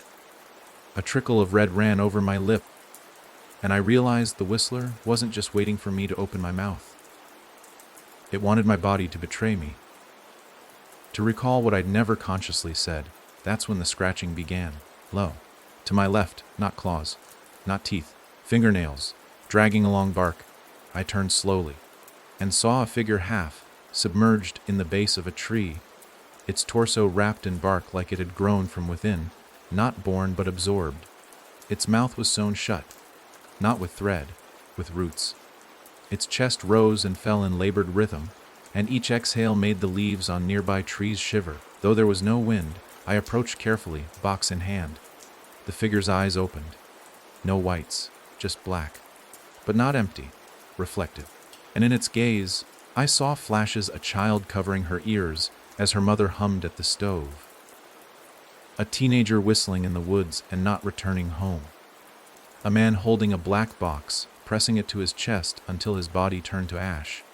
Each image blinked through me like a slideshow of all the whistler had touched. The rooted figure reached out one shaking arm, hand bent backward at an impossible angle. Its finger pointed to the white box, then to its chest. Then slowly, painfully, it clawed a symbol into its own shoulder. The same broken clef I'd seen on Nora. A note that can't be played. A note that shouldn't be played. I understood. This thing was a failed echo, someone who tried to reject the song but hadn't escaped. They hadn't spoken, hadn't sung. But their body hadn't forgotten the rhythm. They'd been hollowed out by memory. That's when I realized something even more horrifying. It didn't matter if I kept my mouth shut, not if the whistler could find its way into the muscle memory of my breath, my hands, my steps. If I so much as moved in rhythm, I could be heard. The white box pulsed once in my hand, warm, sudden, alive again, and without thinking, I opened it. Inside wasn't the shard this time. It was a piece of flesh, tan, dried, with writing carved into it, my handwriting. But I hadn't written it? Not yet. The words etched into the skin read, "If you see this, you've remembered too much. Tear it out." Before it sings again. Below that, a drawing.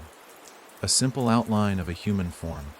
The throat marked with an X, and a line scrawled beneath the voice is the doorway. But the body is the room. I dropped the flesh back in the box, hand shaking. The figure at the tree gave a low, choking noise.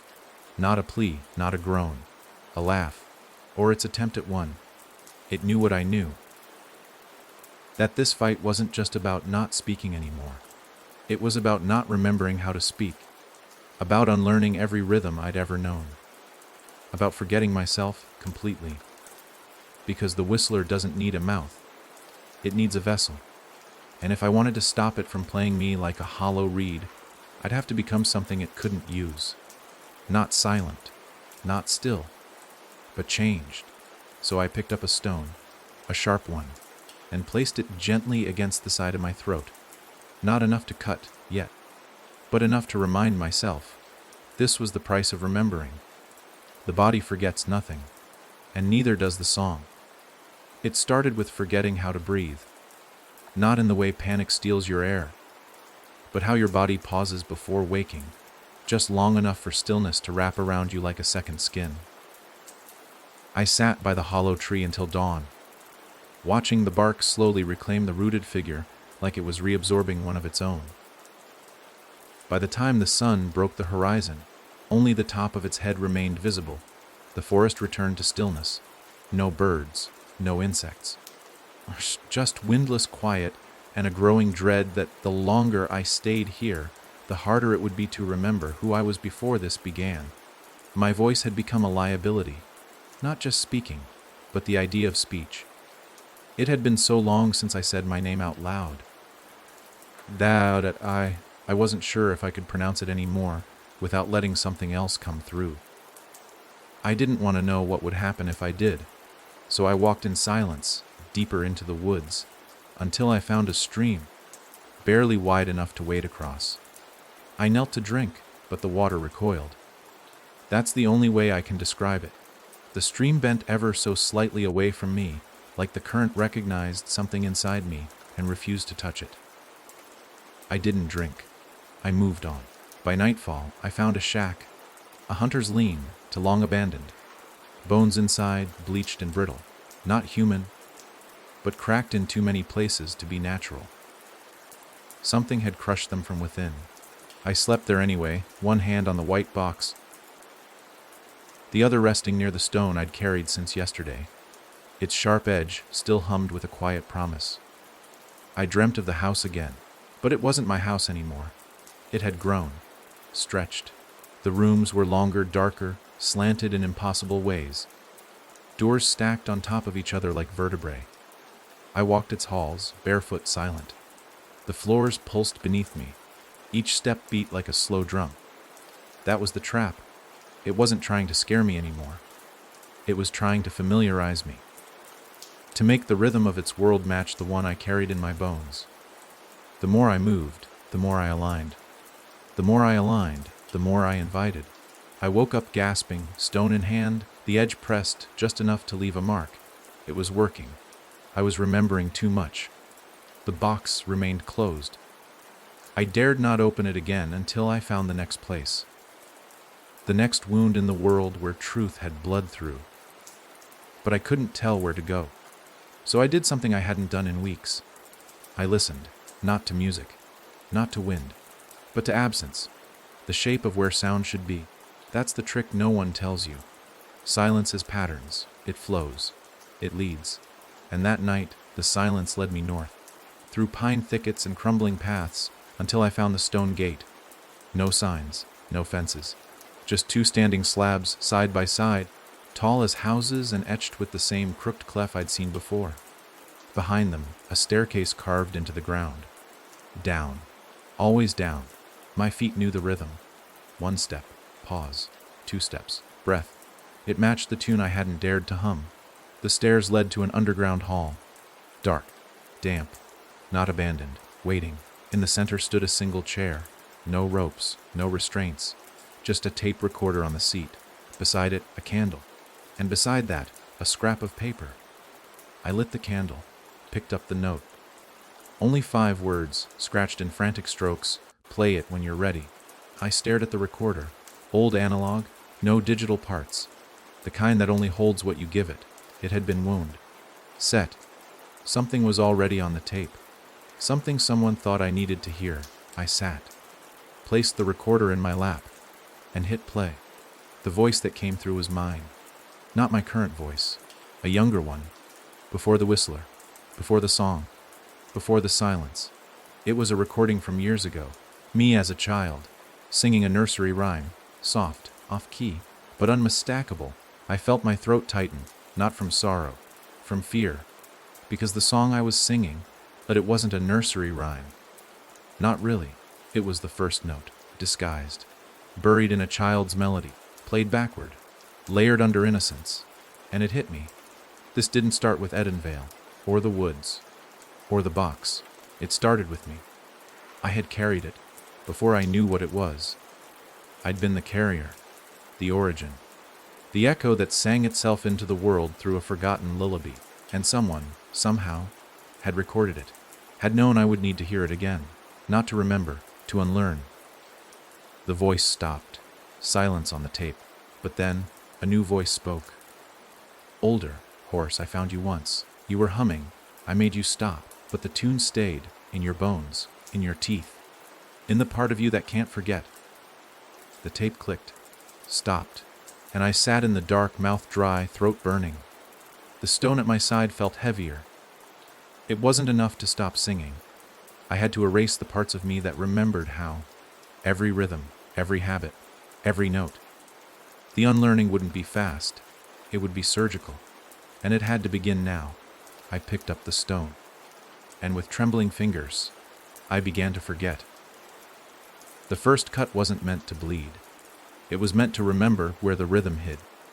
Not in the voice, not in the lungs, but in the throat's gentle twitch before you speak. the micro movement. That learned motion the body makes when it expects sound. I pressed the stone just beneath my jawline, where memory pulses before a word, and carved a line small enough to sting but not wound. A reminder, a declaration. This body would no longer move in cadence. It would unlearn, not just forget, erase. The pain wasn't sharp, it was old, like I'd done it before. Blood rose, hesitant, more confused than flowing. I caught it with the same wax-stained cloth I had once used to bind my mouth. There was something sacred in that, something final. I folded the cloth, tucked it back in my coat, and stood alone in the hall beneath the stone gate, the tape recorder still warm in my palm. The voice, my voice, still echoed faintly behind my ears, not out of volume, but memory. A child's song, distorted and slowed by time, a tune no one remembered writing, least of all the one who had sung it. Above me, the ground felt thicker, heavier, like too many steps had pressed down over the years. I didn't climb out right away. The dark below had become more honest than the world above. It didn't promise safety. It didn't lie. It only waited. I sat in the chair for hours, maybe more. Let the silence stretch until it stopped being quiet and started being deep. There's a difference. Quiet is the absence of noise. Deep silence is something else. It pulls. By the time I emerged from the staircase, dawn had smeared itself across the sky in bruised reds and dull golds. A storm had passed while I was below. Everything smelled wet and electric. The trees shimmered with dew, but the air was still, not peaceful, not calm. Held. I walked until I found the road again. Didn't know where it led. Didn't care. The white box had stopped humming entirely. Not dead, just still. Its weight had changed. Heavier now, like the thing inside had fed. Or grown. I didn't dare open it again. Not until I found what came next. But the next place didn't come in signs or symbols. It came in the form of a man limping along the roadside, hunched beneath a threadbare coat, carrying a mirror under one arm. A large one, framed in twisted metal and charred wood, like it had been rescued from a fire. He didn't look at me when we passed. Just muttered, "You're crooked in the glass. Means it's almost done with you." I stopped. He didn't. The mirror bounced against his hip, catching bits of sunlight that didn't reflect properly. Bent light, bent truth. I turned and followed him. "Who are you?" I asked. He didn't answer right away. Just walked until we reached a culvert off the road, where a small tent was half buried in moss. He slipped inside and re-emerged moments later, holding a tin cup and another piece of glass. This one round, like a handheld vanity mirror. He held it up to my face. "What do you see?" he asked. I looked. My eyes were wrong. Not in shape, not in color, but in timing. They blinked before I did. A split second early. I yanked the mirror away. "You see it, don't you?" he said. "That stagger in the reflection. That's when the rhythm takes hold. You're still you, but your echo's faster. It wants to lead. Once it gets too far ahead, you'll start following it." He wasn't mad. Not completely. There was clarity in his voice. The clarity of someone who'd seen too much and refused to let it rot him. He told me he used to be a conductor, music, until one day mid-performance, he looked into the orchestra pit and saw a figure clapping along with a different tempo, one beat ahead, not out of sync. Just early. No one else noticed. He followed the figure home. It never turned around. Just walked for hours until it disappeared into a cul-de-sac that didn't exist on any map. After that, he started seeing the stagger in everything. Footsteps, shadows, even his own blink. "You want to kill the whistler?" he asked. I didn't respond. He chuckled. "You can't. Not like that. It's not a thing. It's a system of errors." The first time someone tried to harmonize with silence, the crack opened. The whistler is what filled it. He sat down and opened his coat. Dozens of mirrors hung inside it. Small, warped, covered in fingerprints and soot. I carry these to keep track of which version of me's ahead. The trick is, don't let the reflection win. "How?" I asked. He pointed to the stone at my side. Same way you fight infection. You cut out the part that's turning. That night, I built a fire beside his camp. He told me stories, each one stranger than the last. A boy who could hear his future self humming and followed the sound into a reservoir. A woman who sang lullabies only while sleepwalking, and each song matched the location of an unsolved disappearance. A blind man who could whistle patterns that made animals lie down and never get up again. I listened, not because I believed them all, but because they sounded right, like dreams you don't remember dreaming until someone else says them out loud. Before we slept, he handed me one final gift, a map, not of roads, of rhythms, places where the pulse of the world slipped, just slightly, off beat. You'll know it when you reach the next one, he said. You'll hear your teeth click on their own. That's when you stop. And dig, he nodded. Everything the whistler wants buried is never far from the surface. It doesn't plant deep. It doesn't need to. We do the work for it. Every time we repeat the wrong pattern, I slept with a mirror beside me. My eyes stayed cinched. For now, in the morning, the man was gone. No footprints, no tent, not even the mirrors. But the map remained. The white box hummed once in my coat, then stilled. I picked a direction and walked toward the next mistake the world had tried to forget. The road the map led me to didn't exist on any GPS. Not even on the older physical maps I had in the glove compartment. It ran like a scar between two ridges, flanked by trees that leaned too close, their branches bending not from wind, but from habit, like they'd grown that way for centuries. Listening. The farther I drove, the more the sound of the engine changed. It didn't break down. It didn't stall. It simply started sensing to something else. The idle wasn't random anymore. It pulsed, measured, each rev like a metronome. Tap, tap, tap. And between those beats, I swore I heard my name, not out loud, not whispered, but implied. As if the road itself had started speaking in teeth, gritting rhythm. I stopped before the path vanished completely beneath the canopy. I wouldn't find what I needed from the car. The box was humming again, soft and warm, the way it used to when the truth was close.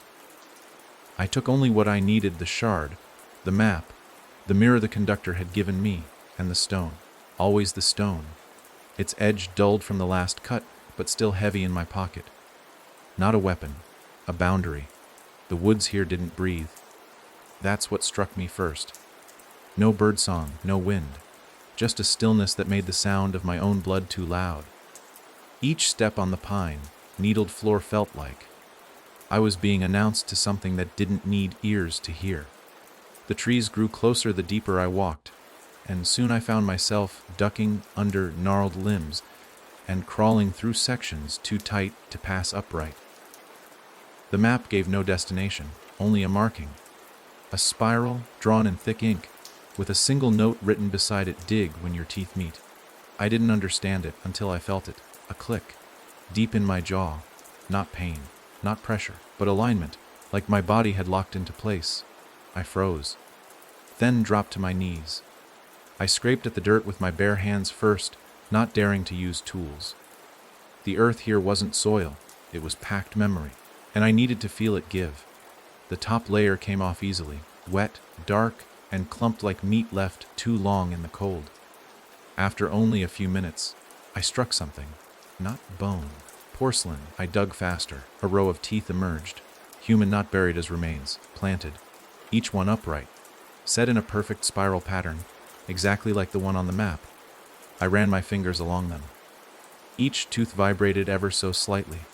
Not enough to hear, but enough to feel. And when I placed the shard above the spiral, the reflection showed something impossible.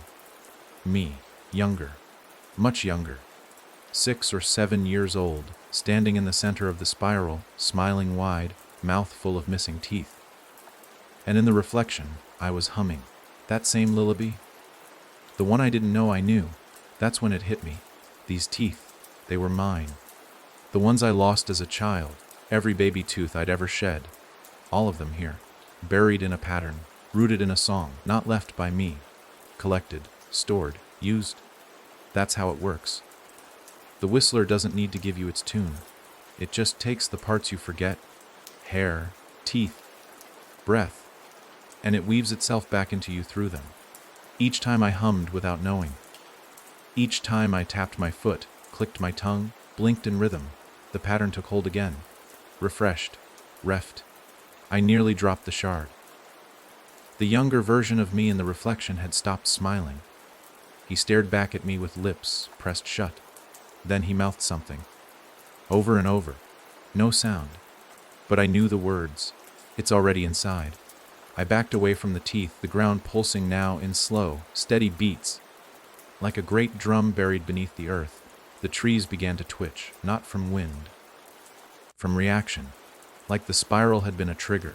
The white box in my coat burned hot. I grabbed it, opened it without thinking.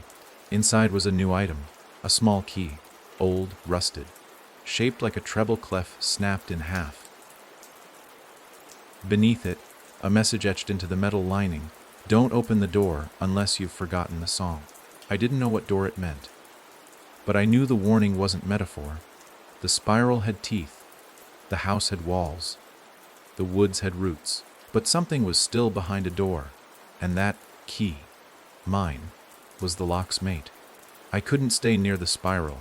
It pulsed louder now, almost calling. And the younger me in the shard had begun to weep blood from his eyes. Not a trick, not fear, a message. You gave it a name once. That's how it started. And I remembered. I did name it. When I was small, before I knew better, before the silence turned sharp. I had whispered to the thing in the attic, "You're my other voice." And it smiled, because that's all it needed. Permission. I ran. Didn't look back. Didn't take the teeth. Didn't speak a word. The wind had returned now, singing through the branches with a sound I couldn't quite place. But I didn't stop, because I knew what was waiting at the end of this road. A door, my door. And I had the key.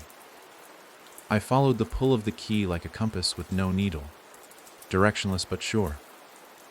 Each mile forward felt like peeling back a layer of skin, exposing something underneath that wasn't supposed to see light.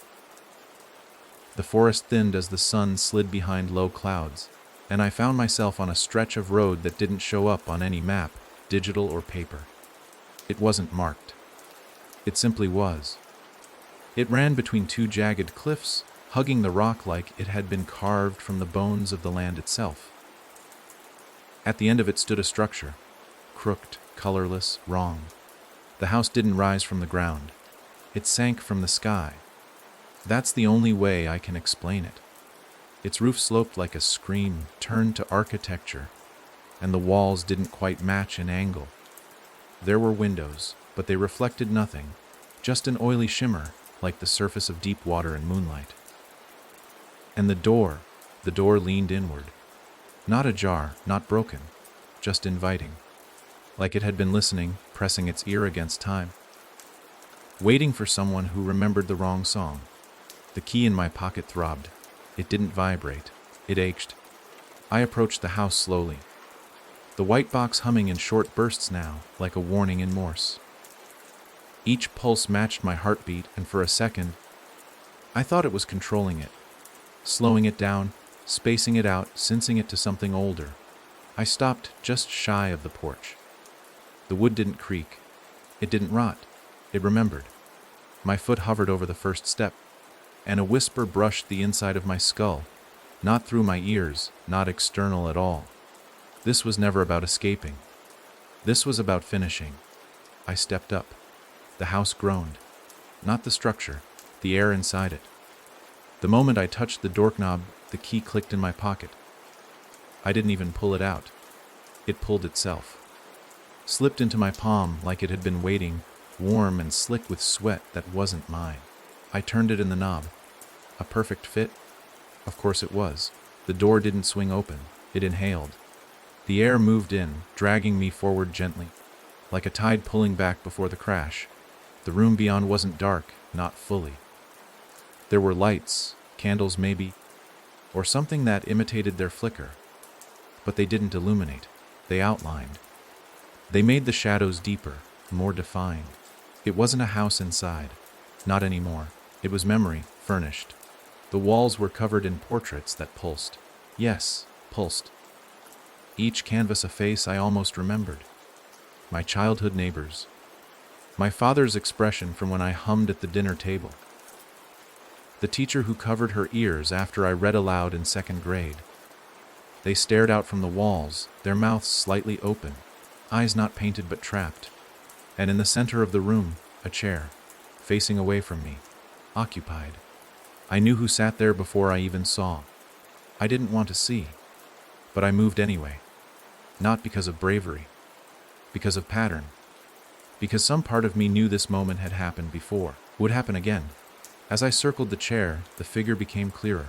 A man, older than me, but not by much. Same eyes, same scar on the wrist, same hesitation in the shoulders. It was me, not future, not past, a parallel caught in stasis. He opened his mouth, didn't speak, but the room did. You finished the song once, in your sleep. It played through the walls.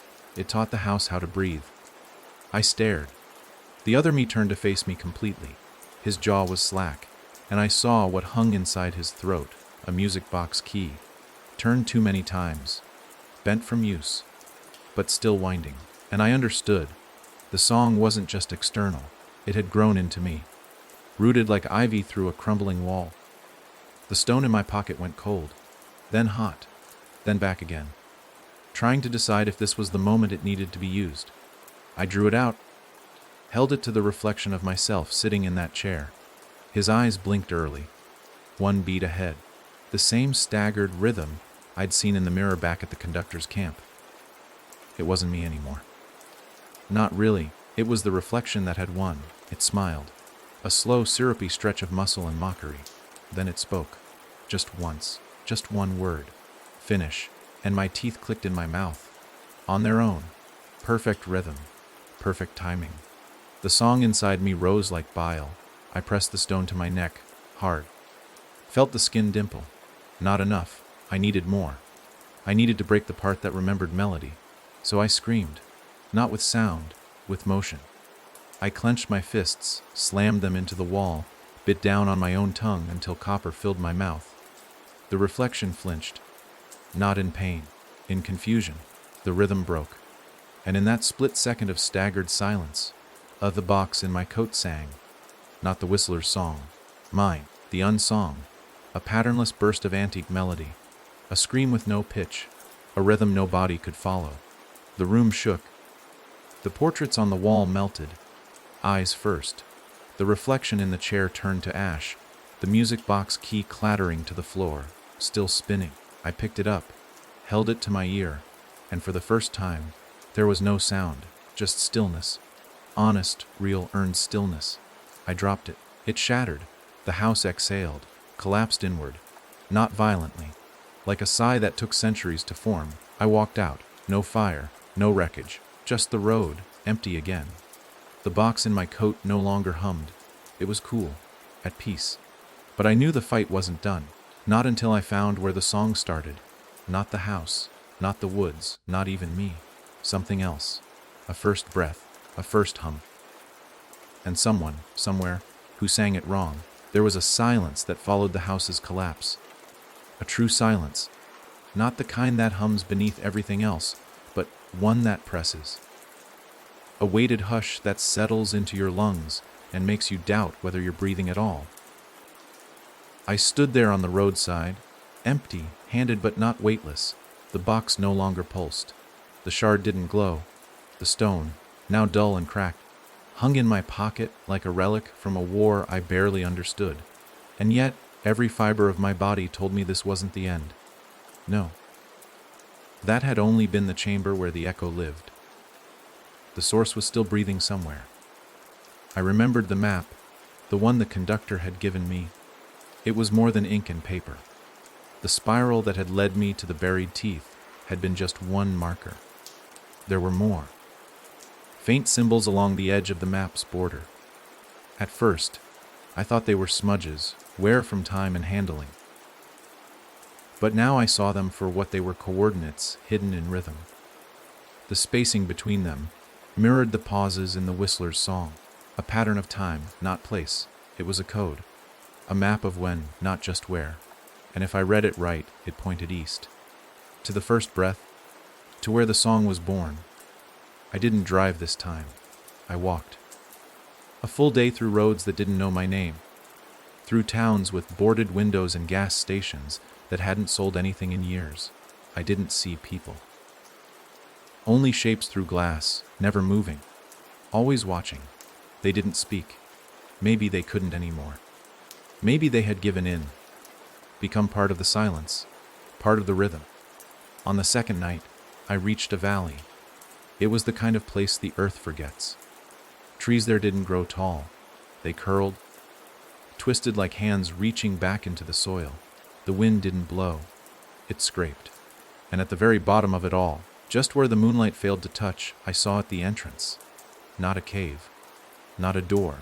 A hole, perfectly round. Carved too clean to be natural, but too ancient to be man-made. I didn't hesitate. I climbed down. The tunnel was smooth. Not warm, not cold. Just without. The absence of temperature made me aware of my own skin in a way I hadn't felt in days.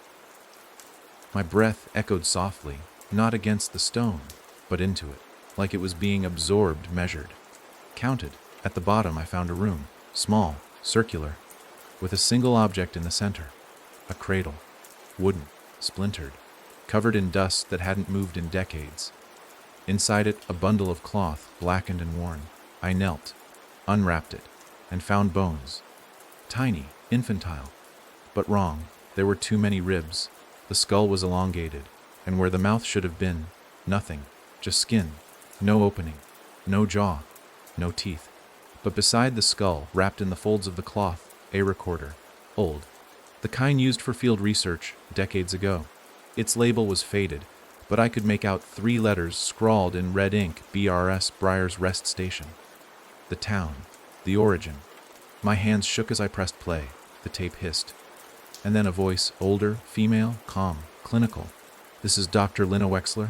Observation log, session 19. Subject remains unresponsive. No vocal cords. No mouth. And yet, we continue to record sound from within the chamber. There is no source. No equipment interference. The only pattern we detect, a pause. Matches the melody whistled by staff unconsciously after exposure. We've ceased humming aloud, but the dreams persist.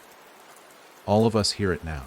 Even the child, if we can call it that, seems to feel it.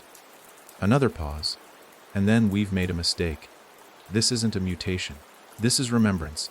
The song existed before the subject, before us. It found a vessel, an anchor, a breath. And then, something I'll never forget, I've started to hum again. I don't want to. But it feels like it's helping. It hurts when I stop. We need to, static. Then silence, then a hum, not loud, not musical, just alive, and beneath it another sound, a breath. Soft, wet, coming from the cradle. The bones didn't move, but the cloth did. I dropped the recorder and stumbled back. There, under the flickering light of my flashlight, something shifted beneath the black fabric. It wasn't the bones. It was the air. Curling. Pulling. Forming a shape. And I realized what it was. Not a child. Not a creature. The breath itself. The first one. Still trapped here. Still inhaling. Never exhaled. Not fully. Not yet. The whistler wasn't a ghost. Wasn't a demon. It was a breath caught too long. A note stretched across decades, clinging to anything it could use to keep going. It didn't sing to scare. It sang to continue. To sustain the moment before release. An endless inhale. It needed me. My lungs. My throat. My name. Because if it could speak through someone again, fully, the breath would end. And the scream that came after would rip the world wide open. I staggered out of the cradle room, scrambling up the tunnel, fingernails raw against the stone. The wind outside had changed, no longer scraping. Now it whistled, softly, eagerly. The final note was close. And I had no idea if I'd be the one to end it, or begin it again. I didn't sleep after leaving the cradle chamber. Sleep wasn't a safe place anymore, not since I'd begun to dream in rhythm. I walked through the rest of the night, my legs aching, the weight of everything I'd just seen grinding against the inside of my skull. The image of the bones, the cloth, that recorder humming with a sound that didn't need air. None of it left me. It clung tighter with every mile I put between myself and that black pit in the valley. But there's a point where distance becomes a circle. You run far enough from something, and eventually you start heading back toward it again. By sunrise, I reached a town. A real one this time. Alive. But not quite. The signs called it Ventsfield. A strip of shops, an empty post office, and a diner with one flickering neon letter still working. The smell of coffee clung to the air like someone had made a pot and forgotten it. I walked inside. The waitress behind the counter didn't flinch when she saw me. Didn't speak. Just poured black coffee into a chipped mug and slid it down the bar like she'd been waiting years to do it. I sat. "What brings you here?" she asked. Finally, her voice cracked in the middle of each word, like she hadn't used it in months. "I'm looking for the breath," I said, unsure what I meant by it until the words left me. "The first one." She nodded once, not surprised, not confused. "I figured it would be you," she said. "You're late." "Late for what?" She pointed behind the counter. The piano. I hadn't noticed it before. A dusty upright tucked between a jukebox and a cigarette machine. Black keys worn to dull gray. One of them, middle C, missing entirely. The lid was open, its hammers exposed like teeth. "Play," she said. I shook my head. No. But my hands were already moving. I hadn't played piano since I was a teenager. Even then, I'd never been good. But now, my fingers found the keys with precision. No hesitation. No thought. A pattern unfolded, slow, patient, haunting. It wasn't a song I knew, but my body did. The diner dimmed. Not the lights, the air.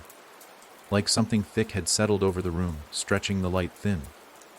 The waitress closed her eyes. Behind me, someone else began to hum. I turned. The booths were full. People had arrived without noise, faces half familiar, all blank-eyed and mouthing the melody I was playing. A chorus of silence.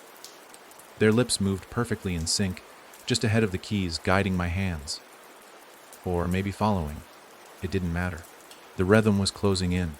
The breath, the one I found in the valley, it had spread through places like this. Towns off maps, names forgotten. It had found people who never asked questions. People who let it borrow their lungs, their dreams, their footsteps. The waitress leaned closer. "Keep playing, and it will let you go." "Let me go?" I asked. She smiled, empty. "You're part of it now. But if you finish the song, it moves on." "Moves on to who?" She shrugged.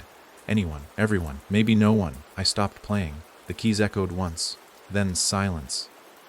The people in the booths didn't move. Their mouths kept moving, but no sound came. The rhythm staggered. I took the shard from my pocket, held it up to the piano's polished surface. In the reflection, I wasn't playing anymore. I was screaming. My hands blood. The keys were teeth. I dropped the shard. It cracked on the floor, and the sound it made, that sound, was wrong. Glorious, discordant, real. It didn't match any beat. It didn't align. It broke something. The people in the booths turned in unison. No anger. No panic. Just recognition. Their eyes opened wide, and they began to breathe in. All at once. Too deep. Too long. I ran. Burst through the diner door, and into daylight that was too bright. It didn't feel like morning anymore. It felt like something was watching from behind the sky. The breath I'd disturbed in the cradle had traveled with me. Not as wind, not as sound, but as expectation. The breath wanted to end, and it needed a vessel strong enough to exhale it. Fully, I was close to becoming that vessel. But something inside me fought back. Not courage. Not will. Something older, a dissonance that had grown since the first time I refused to hum along. I found an abandoned radio tower 2 miles outside town.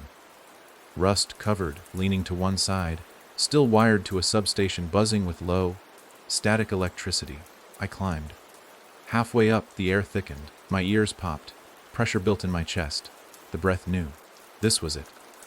The point of release. I pulled the white box from my coat. It was open already. Inside was nothing. But the weight of nothing. I held it to my mouth and screamed. Not in rage, in refusal, in resistance. A scream made of off-beat pulses and missed notes. The sound split the sky. The breath didn't exit me. It collapsed inward. Folded in on itself. Couldn't survive in a vessel that refused to align.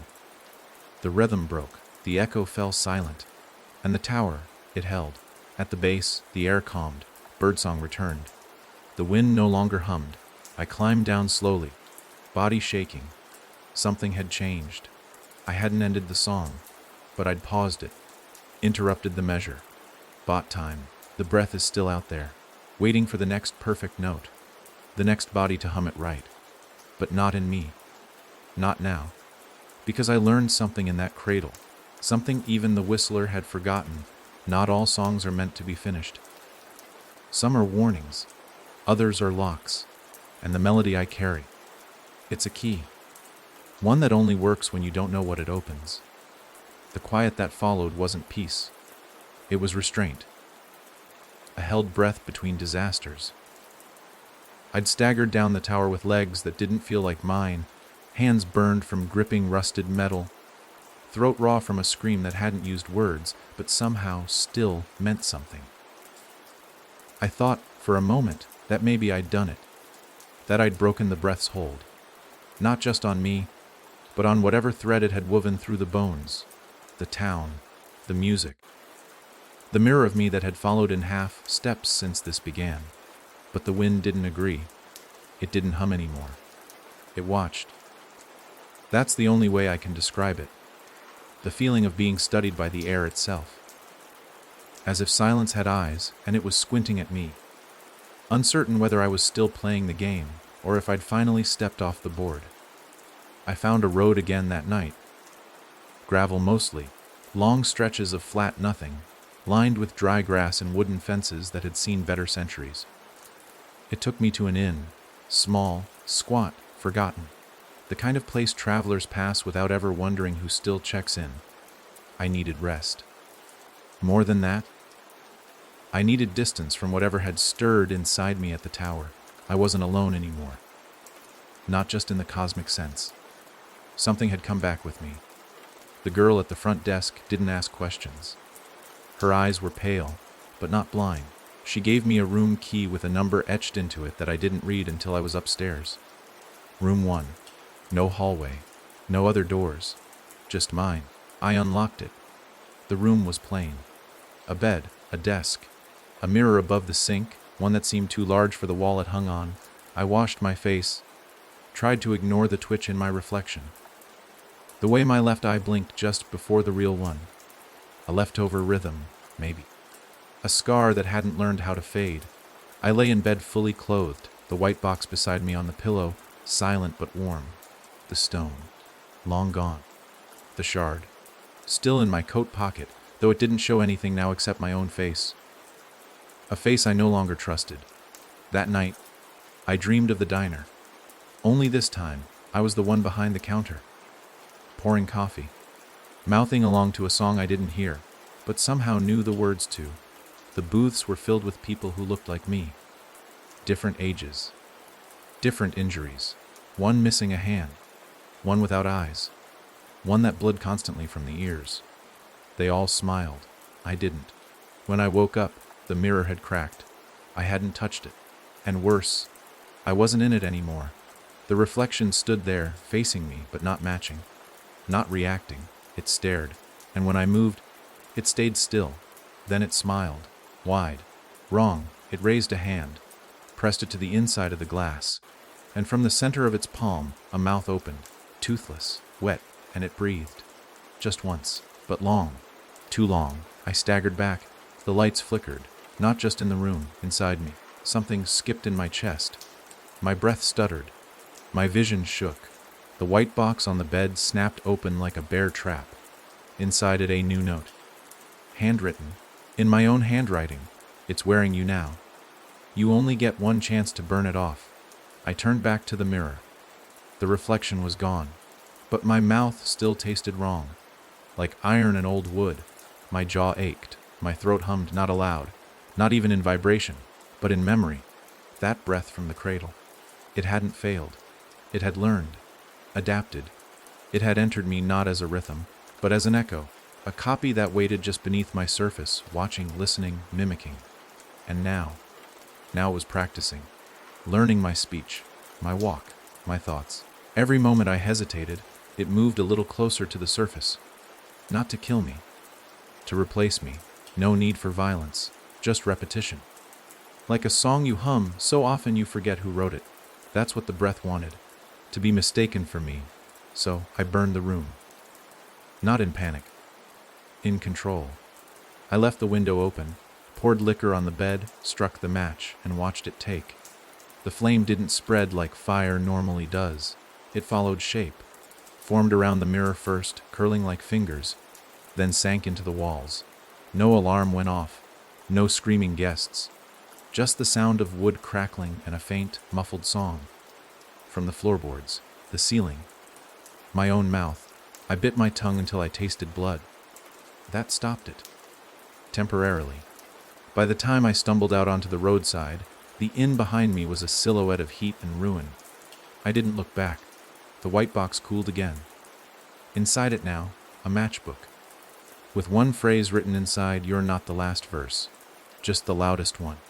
I don't know what it means. Not yet. But I know the echo isn't gone.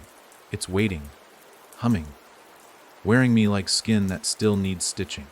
And if I slip even once, if I speak its rhythm, blink in its pattern, dream its melody, it will finish what it started.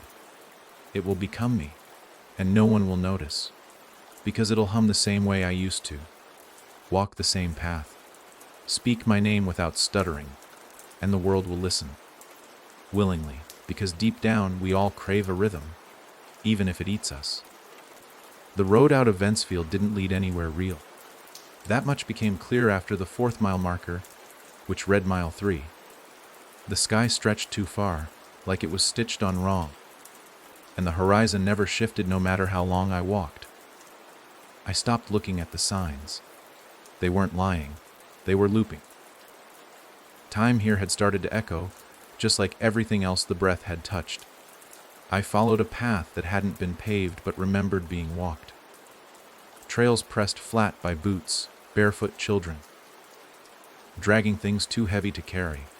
I kept moving forward, not because I had hope, but because I didn't know how to stop anymore. You don't pause when the song is still playing, even if it's only in your spine. A sign eventually appeared. Crooked, covered in soot.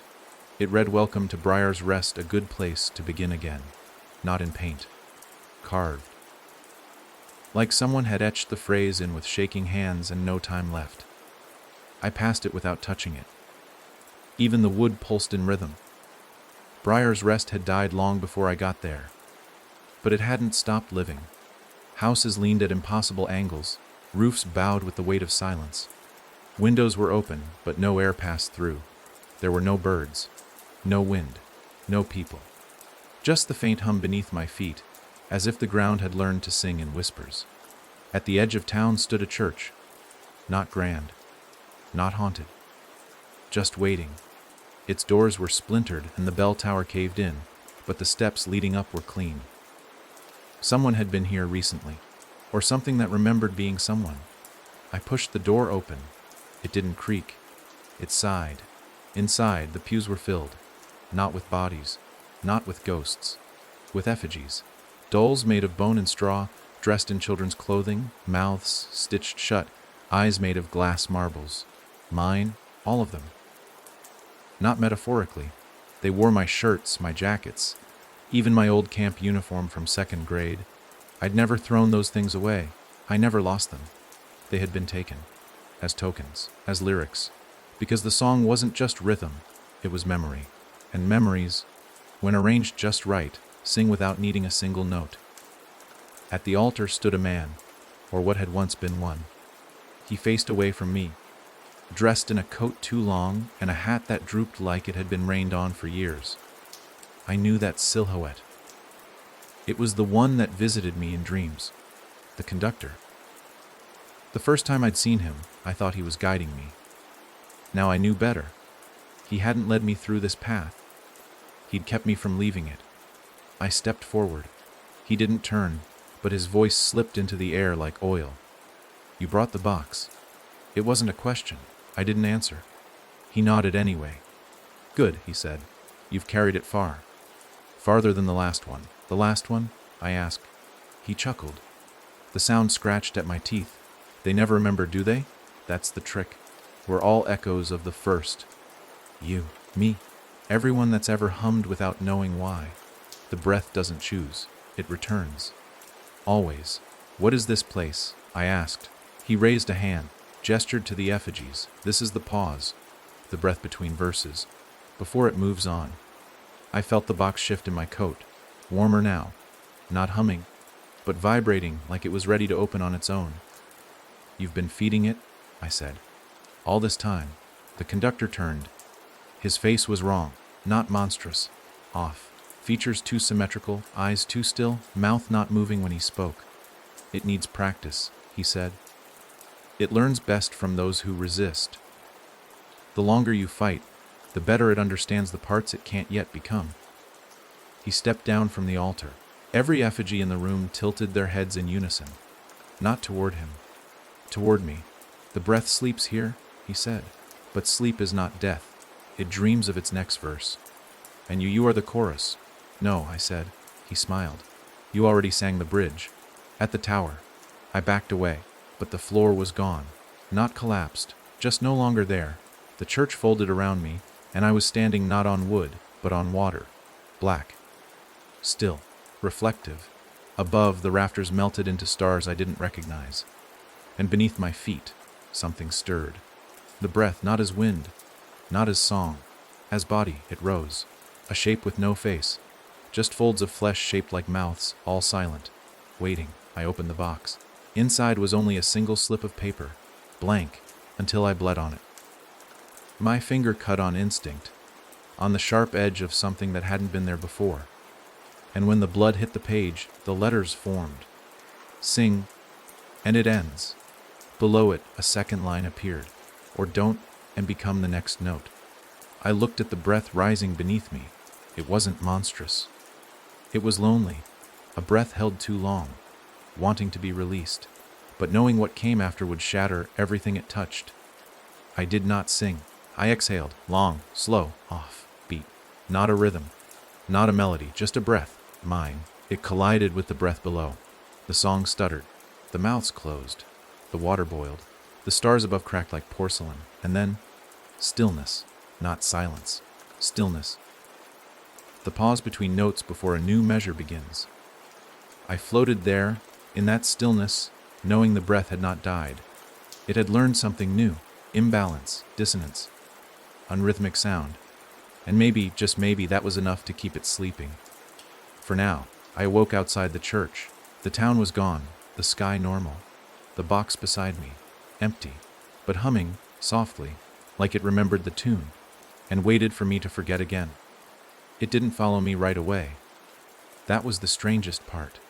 After everything, the collapse of Briar's Rest, the mouthless effigies, the water that hummed underfoot, I expected the breath to chase me, to erupt from the silence like it had done before. But it didn't. For a while, there was only cold. Not winter's bite, but the chill that settles in when a song ends and the next hasn't begun yet. That space between, the cold between notes. I kept walking because that's all I knew how to do. The road I found wasn't on any map, and the name on its sign had been scratched off, replaced with carvings. Deep gashes made by fingernails or knives, or something sharper. It didn't matter. I followed it anyway. The trees here leaned inward, arching toward one another, their branches tangled like knuckles clasped in prayer.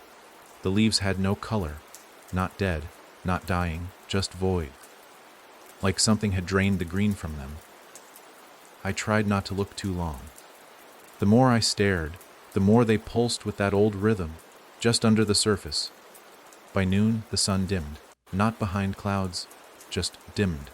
As if someone had turned the sky down a notch, my shadow began to move on its own. Not fast, not malicious, just a beat behind me. Delayed. Like it hadn't gotten the message that I was supposed to be alone now. The white box still hummed. Not loudly, but enough to remind me that the breath hadn't vanished. It was waiting. Rehearsing, preparing for its next attempt. This wasn't the climax. This was the breath pulling in again, readying itself. And I was the only one who had learned not to sing. I came upon a house near dusk, old, but not crumbling, still lived in, still remembered. Its porch light flickered, not from faulty wiring, but on purpose, like Morse code, like a signal. I knocked once, no answer. Twice, still silence. On the third knock, the door opened, not slowly, not theatrically, just open, as if it had already been unlocked and was waiting for the right knock to invite me in. The inside smelled like rain on concrete, familiar and sterile. A woman stood in the hallway, facing a wall covered in sheet music. Not paper. Wood. The notes were etched directly into the grain, blackened into place like scars. She didn't turn when she spoke. You brought the breath with you. It wasn't a question. I hesitated. It's not mine. It never was. It is now, she said. Once it touches your lungs, it owns a piece. I took a step inside. The box pulsed once in my coat. I'm not here to finish the song. She turned then. Her face was older than her voice, but her eyes hadn't aged at all. Good, she said, because it isn't done writing. I looked closer at the music on the wall. The notes moved, not visibly, but subtly. The intervals between them changed, the tempo breathing in quiet sync with my own. I felt a tug in my chest, a twitch behind my teeth, a hum trying to build in my throat. The woman stepped between me and the wall. You need to leave. I just got here. No, she said. It just got here. Behind her, the wood groaned. A long, low tone. Too deep for human voice, too smooth for wind. She raised a hand and pointed to the stairs. In the attic, there's a mirror. Don't look into it. Shatter it. Burn what's behind it. Why? Because that's where the song watches from now. I didn't ask how she knew. I didn't need to. I already heard the echo of her melody, buried in the lilt of her voice. Tucked behind each word like a drumbeat she couldn't silence. She had sung once. She had blood notes. And now she lived with what was left. The stairs groaned under my weight. Each step matched my heartbeat, but one beat behind. I counted 1, 2, 3, pause. 1, 2, 3, pause. It was mimicking again. Upstairs, the attic door hung half open. A draft slipped out, not cold, but quiet. A hush with fingers. The mirror was tall, taller than it should have been, its frame twisted like driftwood shaped by a sculptor who hated symmetry. And behind the glass, movement. Not mine. Not a reflection. A version. It looked like me. But the eyes blinked in reverse. The breath behind the glass didn't need my body. It had grown its own. All it needed now was permission. A name spoken aloud. A song finished. A verse repeated without hesitation. I raised the white box. Opened. Inside matches. A vial of oil. A photograph of myself as a child, singing at a school recital. I'd forgotten that moment, but it hadn't. The breath feeds on forgotten songs, melodies buried so deep you don't know they're still alive. I smashed the mirror. The glass didn't break like glass, it shattered like bone, wet, cracking, screaming, not aloud, inside. The air rushed out of the attic like lungs deflating. The house screamed through its wood. The music carved into the walls below turned to smoke. I stumbled down, coughing, dizzy. The woman waited at the door, her expression empty. You stopped it again, she said. No, I said, voice raw. I paused it again. She nodded. That's all we can do. She handed me a book. Old, leather-bound, no title. Inside, page after page of blank staves. Music unwritten. The breath will try again, she said, and someone will write it down. But if you fill this first, it won't have room. She nodded again, and closed the door behind me. Outside, the wind was just wind. But far off, behind the clouds, something shifted. The breath had found new verses. It would sing again. And I had to keep writing noise that didn't make sense. To keep it confused. to keep it human. The blank music book felt heavier than it should have, not in weight, but in expectation. Each page a blank trap, waiting to be filled with either salvation or surrender. I walked with it tucked under my arm, every step forward feeling less like movement and more like delaying something that had already started again somewhere else. I knew this wasn't a race. The breath didn't chase. It waited. Like a patient composer watching you fumble the notes, knowing sooner or later you'd get the melody right, or worse, happen upon it by accident. I kept off the main roads, favoring paths no longer paved. They twisted through overgrown fields, past silos collapsed under their own memories, and fences that only kept in ghosts of animals long gone. Every now and then I'd hear it again, soft in the distance, a whistle, a long, slow inhale, never directly behind me, always ahead. That's how it works. It doesn't pull you toward it. It reminds you you're already walking the right way. By the third day, I came across a town that didn't appear on any map, of course. Its sign simply read Stillwell. Still. Well, it rang like a threat. It looked untouched, but in the same way a painting might look lifelike. The details were perfect, but no one inside them moved. The air hung thick with the scent of wet dirt and chalk. I walked into the town square. Every window was open. Every door was cracked. Every house exhaled dust when I stepped close. I heard no voices, but I felt them, like they had spoken seconds before I arrived. And the words were still lingering, almost ready to be heard if I could just listen hard enough. I found a library in the center of town. Doors wide open, books untouched, dust swirling in lazy spirals like it had nowhere to land. The shelves weren't organized by author or subject. They were arranged by sound. One section hummed faintly. Another whispered. A corner near the back clicked softly, like the ticking of distant claws. It was beautiful and wrong. At the center of the library was a desk. Behind it sat a man with no mouth. His eyes were gray but aware. He looked at me, tilted his head, and reached into a drawer. What he pulled out wasn't a book. It was a page. From mine. My breath caught. He laid it down gently, as if it might break, and pointed at the music scrawled across it. It wasn't blank anymore. Notes, real ones, written in my handwriting. I hadn't touched the book, but it had begun to fill itself. I looked down at the book still in my arm. Page 1 empty. Page 2 a few lines. Page 3 the same notes the man had just handed me. The song was writing itself through me, through my steps, my choices, my memories. It had learned not just to echo me, but to compose with me. The man with no mouth took a pencil from behind his ear and held it out. His eyes told me what his mouth never could. If you don't write it, it will. I took the pencil, and for the first time since the whistler first visited me in the dead hush of a dream, I wrote. Not music, not lyrics. Noise. Notes that didn't follow rules. Jumps where there should have been falls. Intervals that made no harmonic sense. I scribbled without rhythm, without structure, until the stave bled into chaos. And the moment the final mark was drawn, the hum stopped, not lessened. Stopped. Every shelf in the library fell silent.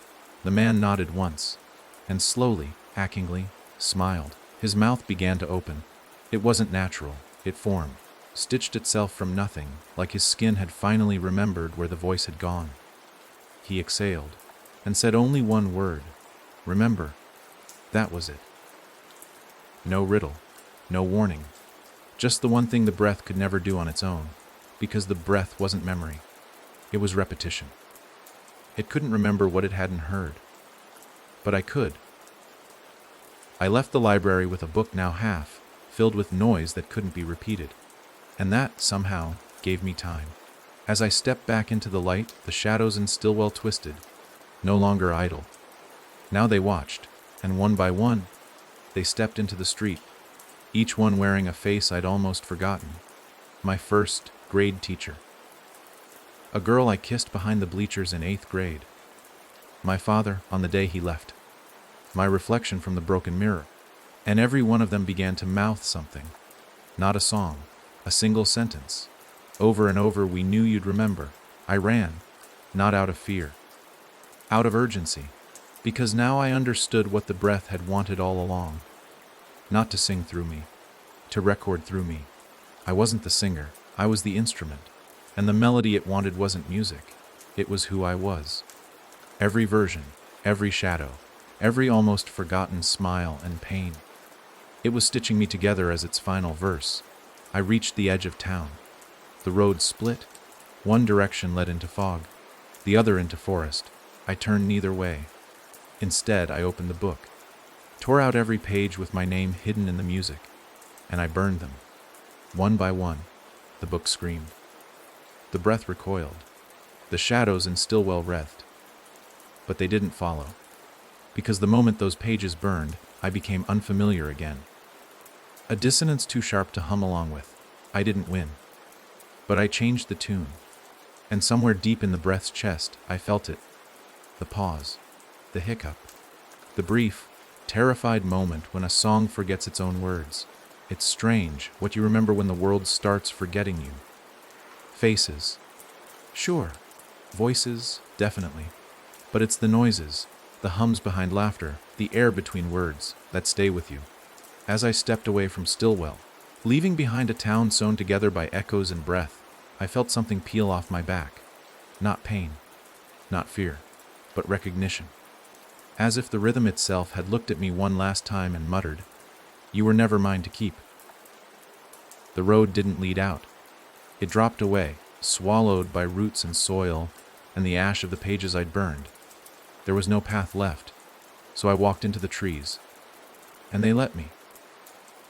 No shifting trunks, no twisting limbs, no illusions this time. They didn't need to trick me anymore. The breath wasn't trying to lure me deeper. I was already past the threshold where luring mattered. I'd carried the tune too far. There was something up ahead. Not a building, not a pit, a clearing. A place where the world paused, like it had taken a breath long ago and never let it out. I stood in the center of it, alone, but not empty. The air here listened. It waited. The book in my hand was nearly full. Scribbled pages of counter, melodies, discordant nonsense. Rhythms that meant nothing to anyone, except maybe me, maybe the breath. I had written my noise, spilled myself into bars and staff lines, but the final page was still blank.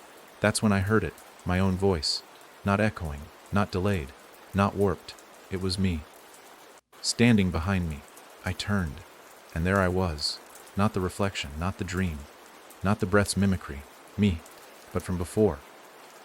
Wearing the jacket I'd lost at age 21. Shoes I hadn't owned in a decade. The version of me that hadn't yet started hearing the song, hadn't followed the whistler, hadn't opened that first box. He looked at me. No fear, no recognition. He just spoke. "Are we done?"